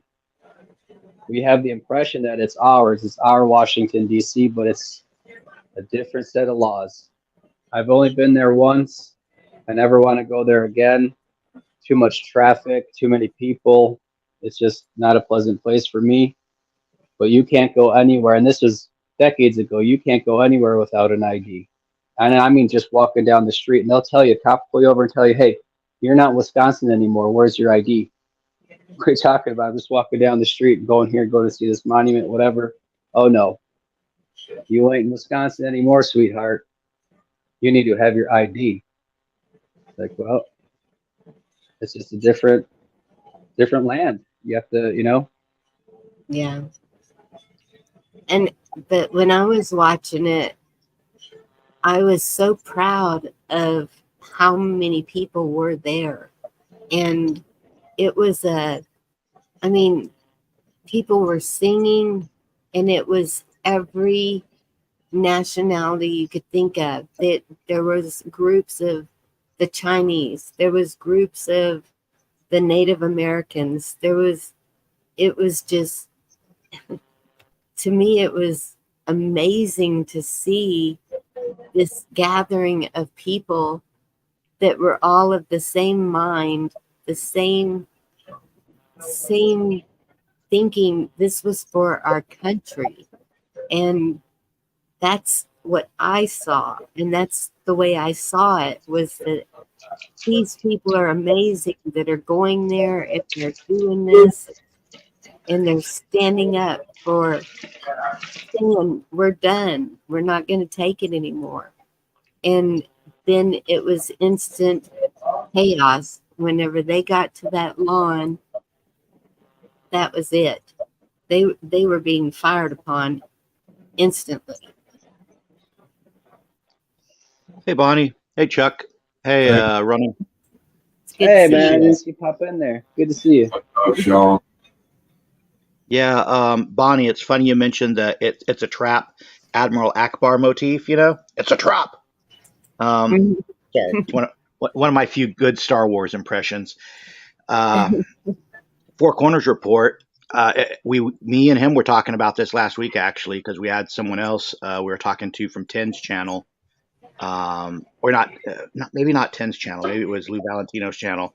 But Ricky, fellow named Destry up in Alaska that you might know of. they're instructing myself and other, uh, I won't say youngins, but Generation X type patriots, not to go to DC. And we had that debate in that time period because, like, I had participated with the 2016 version of Stop the Still. I did exit polling out here in 2016 in Riverside, and Stop the Still. Roger Stone put it in Ollie Alexander's hands, and I'm not a big fan of him, but they had their protest in DC. I want to say it was November 6th or so of 2020. It was a few days after the November 3rd controversy, of all the late Right. night spikes. I'm not going to say too much more. I don't want to cause the channel trouble. Well, the Yeah. thing with Ali is it was a very poorly organized protest, et cetera, et cetera. And Antifa, had been dressing up, infiltrating, and causing trouble and getting in fights. I think that's where Ricky Tario got his neck cut by one of the Antifas. And, he went to the hospital overnight, got some stitches, and got out. So thankfully, nothing major happened. But I kind of looked at it like it's going to be a cluster. But also, those of us that were thinking about carpooling and stuff, I was even going to go to my wrestling, my lucha promoter, and ask for the tour van. We had people, maybe NorCal and Central Cal, that would come through, pick us up in SoCal, and then we are going to drive east all the way, coast to coast and all that. And looking at it, we just were like, nah, this isn't right. And then Four Corners Report plus Destry, et cetera, said, you guys are going to be walking into a trap because, like, I think that was Ronan that said it, it's foreign territory. You don't have to acknowledge anything you do there. Plus, we already know they're trying to set certain things up to pop off. So we don't need people in the assembly or, patriots in general to all put yourselves into one basket where everyone gets swooped up. And if you notice, because there were so many, let's just say, influencers that were in that area, that when they got rounded up, that took a lot of them offline because their censorship was also part of their court process. They didn't want these people speaking out about their court cases. So Red Elephant Media, which was Joe Biggs's little side project, that was offline. Owen Schroyer, he's been, in and out now. So his show, The War Room, has been affected. Jones was pretty much in the clear because he, was smart enough to film himself saying, don't in the Capitol, etc. But you had, there's a cameraman for Jones who did go in the Capitol to film things. That kid's in jail right now. And then you had different other members of different groups, Oath Keepers, Proud Boys. They're different people, and their media outreach is cut off because they're in that system. That was a big dragnet, guys, if you think about it, to try to get all the leaders who wanted to convene and stomp their feet and wave their posters. Well, if you're not going to petition for redress of grievance in writing, you're not serious. You're just yelling. You're yelling at the walls. If you sign to it like John Hancock and the other signers of the Declaration of Independence, then sure, the King of England will want you hung by the neck for treason. You got to decide, are you serious or not? Are you actually going to sign off when you have to sign off? And you shouldn't be signing off willy-nilly. That's a critique Rona made earlier. Those folks pushing the state national thing, they got a form for everything. And it's like, guys, you really shouldn't be engaging the courts this much. It's like you're in a spider web and you keep tangling yourself up with more of the web. So Ronan's spot on. Making it harder out of themselves. Exactly. You're in that District of Columbia, guys, and that place under Donald John Trump, the Virginia Corporation, or whatever you want to call USA Corporation that you can find on Dun and Bradstreet, that corporation was in bankruptcy. That's why we have this obscenely stupid debt. In fact, they're running up the debt now because they know they're kind of like, what the heck, we may as well run it up since we're restructuring anyway. Trump has us restructuring, and part of that, if you guys saw when they boxed up that capital, they ceded some of the land back to Virginia that they had grown out of. They are literally that 10 mile square boxed up, kept for people who swear an oath to that corporate constitution to do their business separate from the business of the states. So, a lot of good knowledge on the panel tonight, guys. I just wanted to, before I get onto a taxi and get going, I want to, drop in and give you guys props for the knowledge and for, the conversation here with Bonnie. This is the big thing we're not having as Americans or as patriots, is a conversation. We're all in little cubicles and not talking to each other. Key thing, folks, is you got to have comms if you're going to have combat. And I mean that politically or spiritually or, Lord forbid, the other options. Think about it. If we don't talk about God and Jesus, we can't combat the devil and his spiritual attack. If we don't talk about the law and the mechanisms, we can't combat these attorneys from DC and the bar. And if we don't, talk about, say, protesters in the streets or folks at our southern border, we can't talk about remedies for that. Communications, First Amendment, and drafting what you mean for your First Amendment always precedes your second. And by them trying to take away our comms, censoring that First Amendment, folks, they're trying to force us into the Second Amendment prematurely.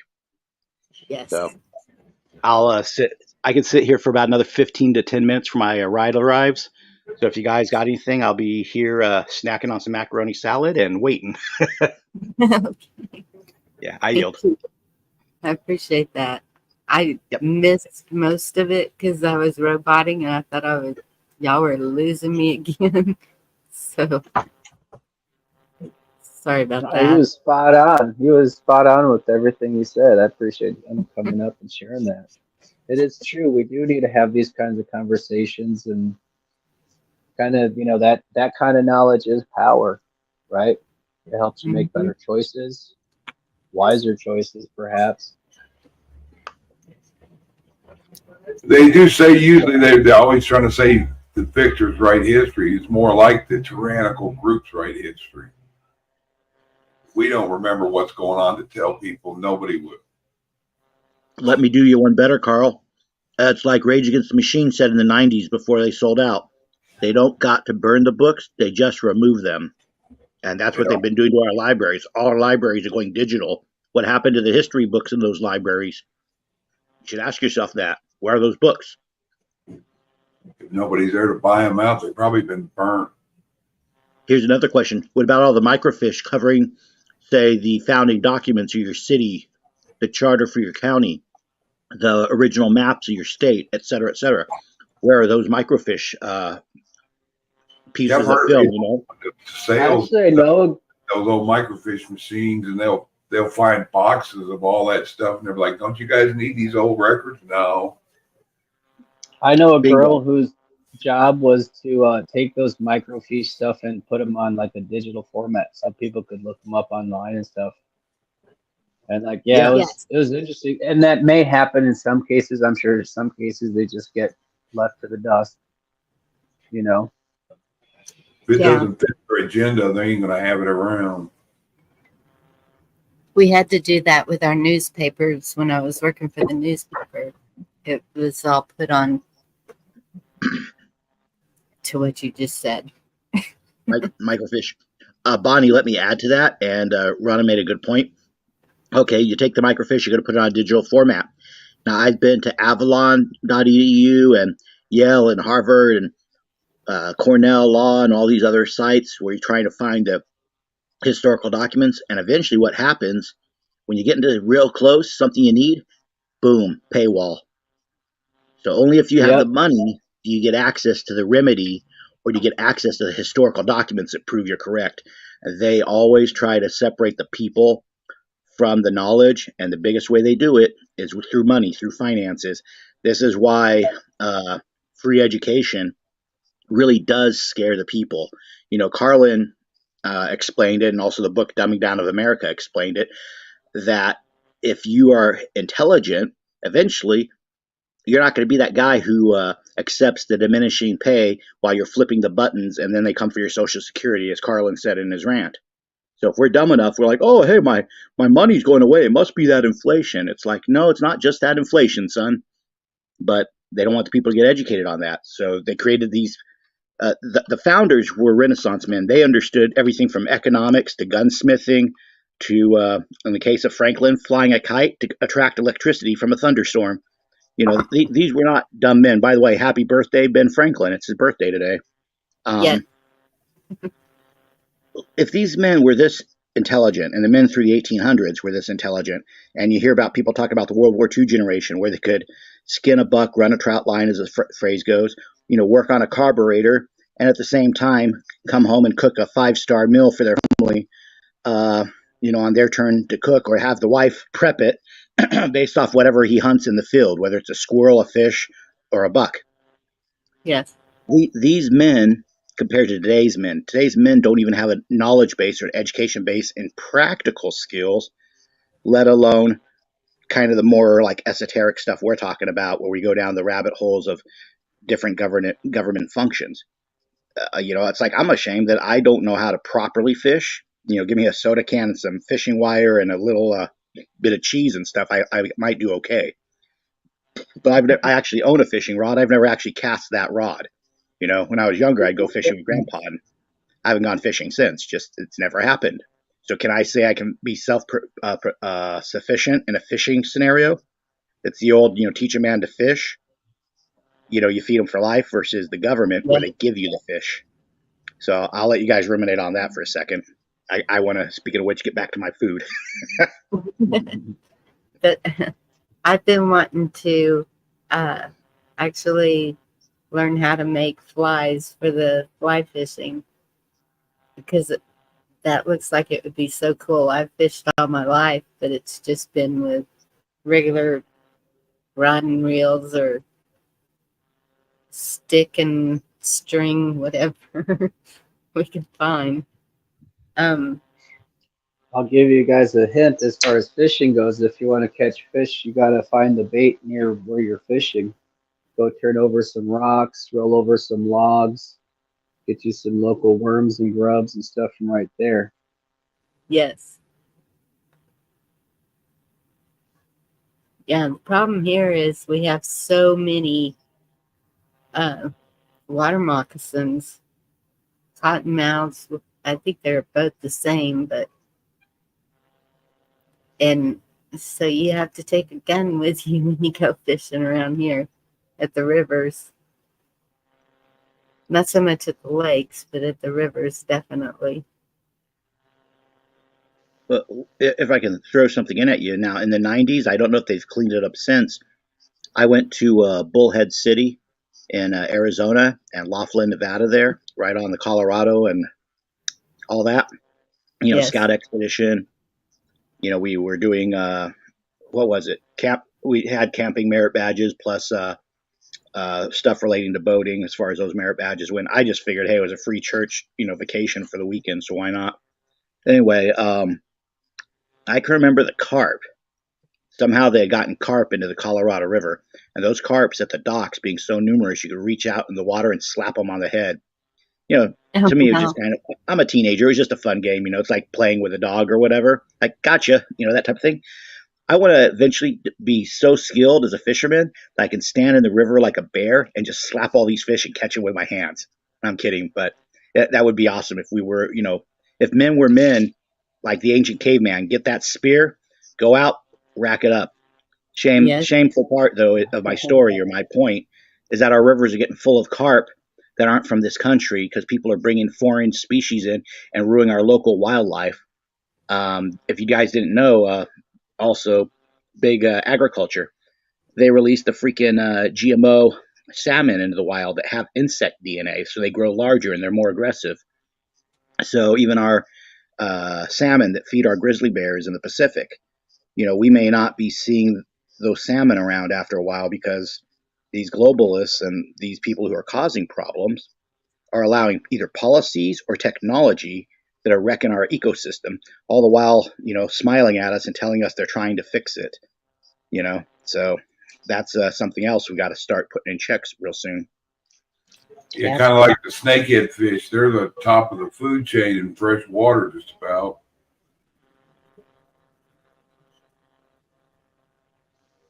Yeah, there's did you guys heard too in Florida, for example?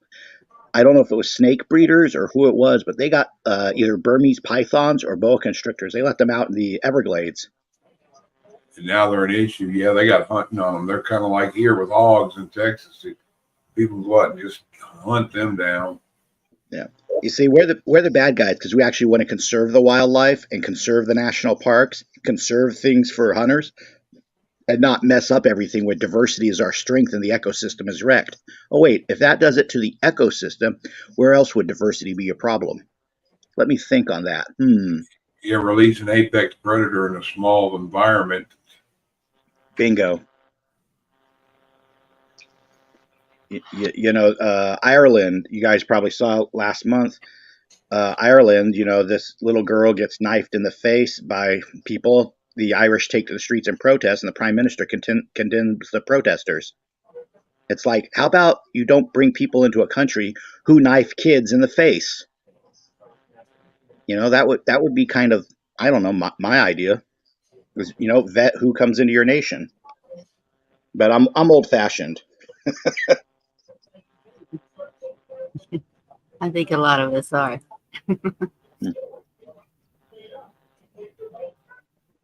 Yep, I heard about the iguanas in Florida.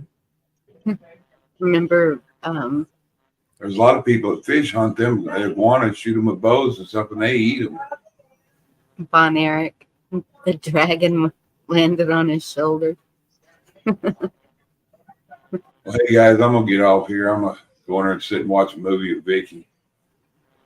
Yeah, I'm gonna end it pretty soon. We've been going 3 hours. Yep. Yeah, I just wanted to drop in and say hi to you, Chuck. Have a good night, Chuck. I just wanted to drop in and say hi to you, Chuck. I haven't talked to you in like forever or running either. I need to start doing my shows again. I did one a week ago. Yeah, just my work schedule has been so wonky this last year and everything else on top of that. I got some stuff that'll be coming up out of California. You guys got pen and paper? I've been talking about this for the last week or so, and Bonnie might want to look at this too. Yes. 18 USC, or you could say it's 18 USC. Go ahead and write that down, because I'm going to be citing off some United States code here. Okay. So it's 18 USC, and the number you want is 1001, 1001.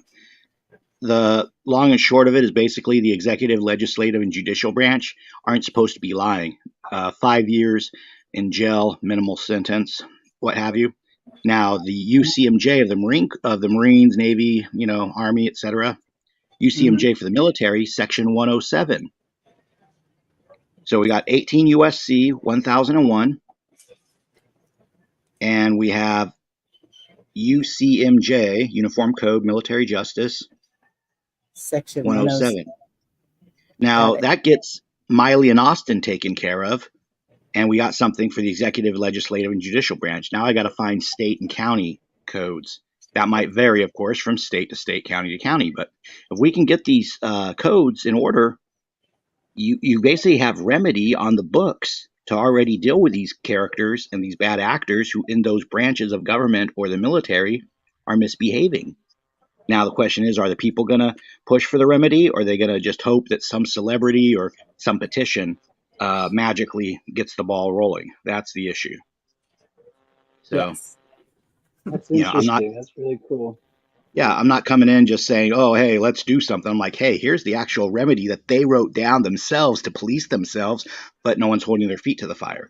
So we Well, got let me two ask you a question. items. Yes, sir. Let me ask a question. So, with that being said, aren't so you have the state of corporation, and then you have the state, right? So you have state of Ohio, and then you have Ohio State, for example, right? There Two you go. different things. Night, Chuck. Good Take night, care. And then aren't the state of corporation subsidiaries of the state of corporation of the United States of corporation? You know what I mean? I believe they Wouldn't they should be held? I believe they're actually separate corporations that are contracted to do business with the United States corporation. That would be something I have to go further on Dun and Bradstreet and look down the corporate ties, which is at a paywall, by the way. Remember I referenced the paywall earlier? If you pay for the subscription, you can get all this credit knowledge.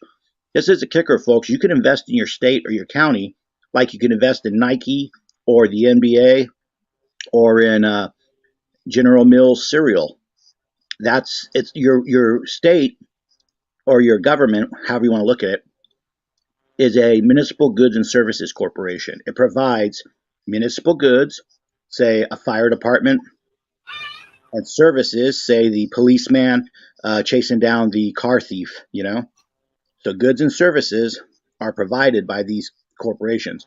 the hierarchy of them, from what I have studied, it should be actually, since the U.S. is, United States, i.e., nation states, that they all should be self-governing on their own contract, and then they agree to do business with a centralized corporation. That would be a fascinating paywall to pay into and see just where that rabbit hole takes me. Yeah. And I've actually been debating that this year. I already pay for like a background service thing where I run on some shady actors, but on the corporate side of things, I might want to do a deep dive over this spring regarding that. But your question, I think, would be more of how would we as people prosecute them, what have you? Well, we have people who Yeah. have oaths of office. We hold the oaths of office over their head to get them to get rolling on using those codes. And since the codes are there, they don't have to draft anything new. And also, express it to them that not only as a constituent you want them to do it, but it's also beneficial for them because it shows that they can do X, Y, and Z. When you deal with politicians, sometimes you got to speak in their language, or you can compel them and just say, "We don't care what you think, you're going to do it." But that usually gets people to butt heads. So depends on your Right. approach. Mhm. Some sheriffs, for example, are totally cool, but Four Corners report will tell you they had a county sheriff. They elected him to get rid of a bad sheriff. And next thing you know, they take him off to Virginia. I think it's Quantico, the FBI, that they put him there for like a week of training. They come back and now they got to police the community differently, So their job, if you're in a corporation, your job is to grow the corporation, not to solve the problems. Businesses are meant to grow. Right. So You're a fiduciary to that corporation. It's your responsibility to protect their money. correct. So you will crack down on the drug dealers if you're allowed to hire 10 more employees. You get it? Versus, so those 10 more employees will pay taxes that go back into feeding the very system that created their jobs. It's a perpetual passing of the buck, so to say. And I think if Ricky's able to get up on the panel later or on another time, he can explain the experiences he had with his county sheriff. As I have somebody as my go-between with a sheriff who's working with them, and that actually got us to find a lot of election or selection, whatever code word we got to speak in. We found some stuff out here. We've been beavering away and finding a lot of stuff. And we got rid of a registrar of voters, so I can say Riverside County did good. Shasta County up in the north, they got rid of the selection machines, if you know what I'm saying. They did Yes. good. The school boards in Chino Hills and Temecula, they got rid of their woke people, and now they're going head to head with the state attorney general. So, people are digging their toes in. Yeah. And the problem with us in California is we have a completely blue state legislature that the local level will strike it down. So in Sacramento, they reconvene their legislature and they just pass the same bill with a different number on the end of it. So Yeah. it's like we gotta take a lot of termites out of the wood out here. And I'm gonna have to step off the panels, guys. It's time for me to call my ride and see what's keeping them from picking me up over here. Okay, Sean, I so appreciate you coming up. Yeah, and as usual, Bonnie, I'll send you stuff to your inbox when I can think of it, and hopefully that Texan that we bumped into the other day on that one call will start working with you, and that'll be the nucleus of getting some things taking care of your neck of the woods, especially regarding that personal issue that I think is still a travesty of justice. And yeah, Yes. that's biggest Yeah. red pill, folks, is when the government abuses you, you realize you're not in Candyland no more. So let's try to help our fellow man not get abused, while at the same time letting them know, hey, it's self-government. You got to be responsible. So you got to do your part. Yep. And good night. God bless. And happy birthday, Ben Franklin, wherever you are. God bless you, Sean. Thank you. Bye for now. It was good talking with you. Yeah, I'll talk to you later, Ronan. Take care. Yeah. If you want me to share a link with you anytime, let me know. It's interesting. And you just listen. That's all.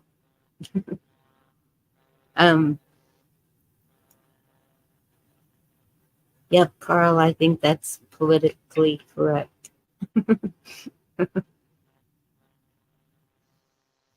And so is Four Corners Report the Ricky that he was talking about?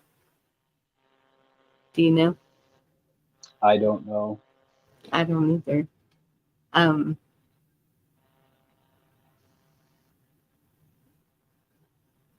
yeah, California has a lot of people working on stuff. They're with it. Oh, okay. Nice to meet you. Um, Oh, hey, Ricky. Duh.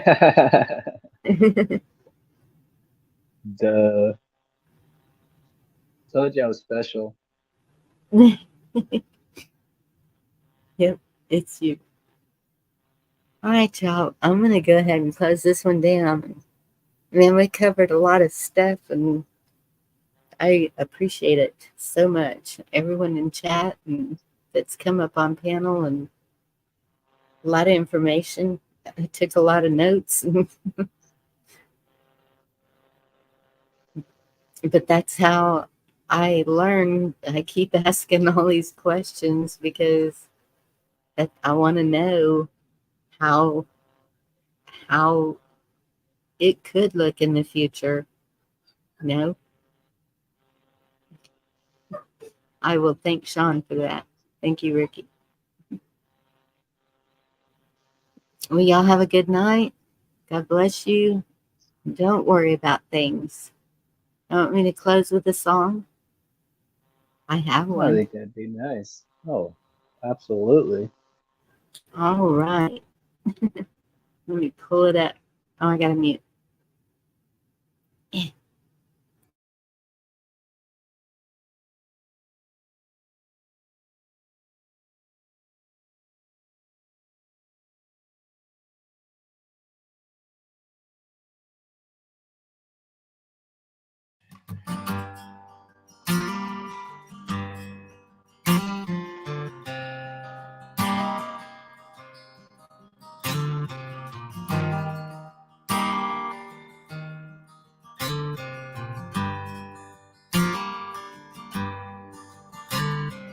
They moved whole towns, making Kentucky late. Tore down the churches, dug up the graves. Everything changed when the boys came back from the war. Flood the river to the Chapman's Gate. Somebody's grandpa had to make something shake. Gather his family and claim land off of the bay. The river will flow. It goes where it goes. They pray that they'd all be delivered, but they know the river will flow. That's somebody's history, but it ain't mine. I'm a singing, traveling kind, but half of my lineage is side by side in Montgomery. Lays Audrey May, lays Hiram King. He left America with ballads, sad songs to sing. He left this world on the Cadillac ride. 1952 come New Year's Eve night. But the river will flow. It goes where it goes. I pray that we'll all be delivered, and I know the river will flow.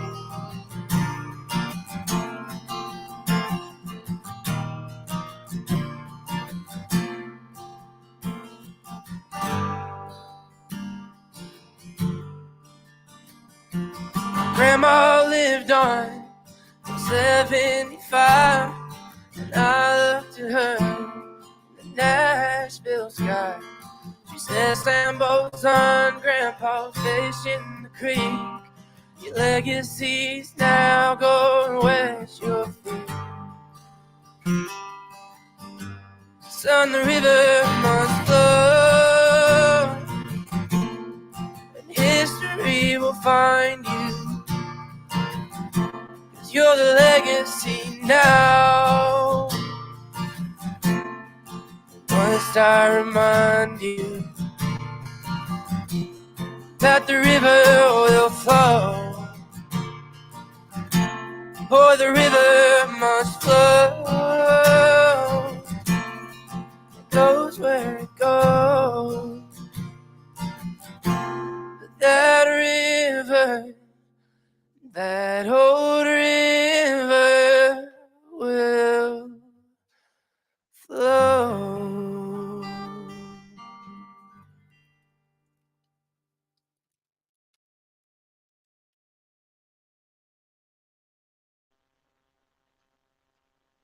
Now you know where I got the title. Did you hear the words? Yeah. All right, y'all. Have a good night. God bless you. Stay warm.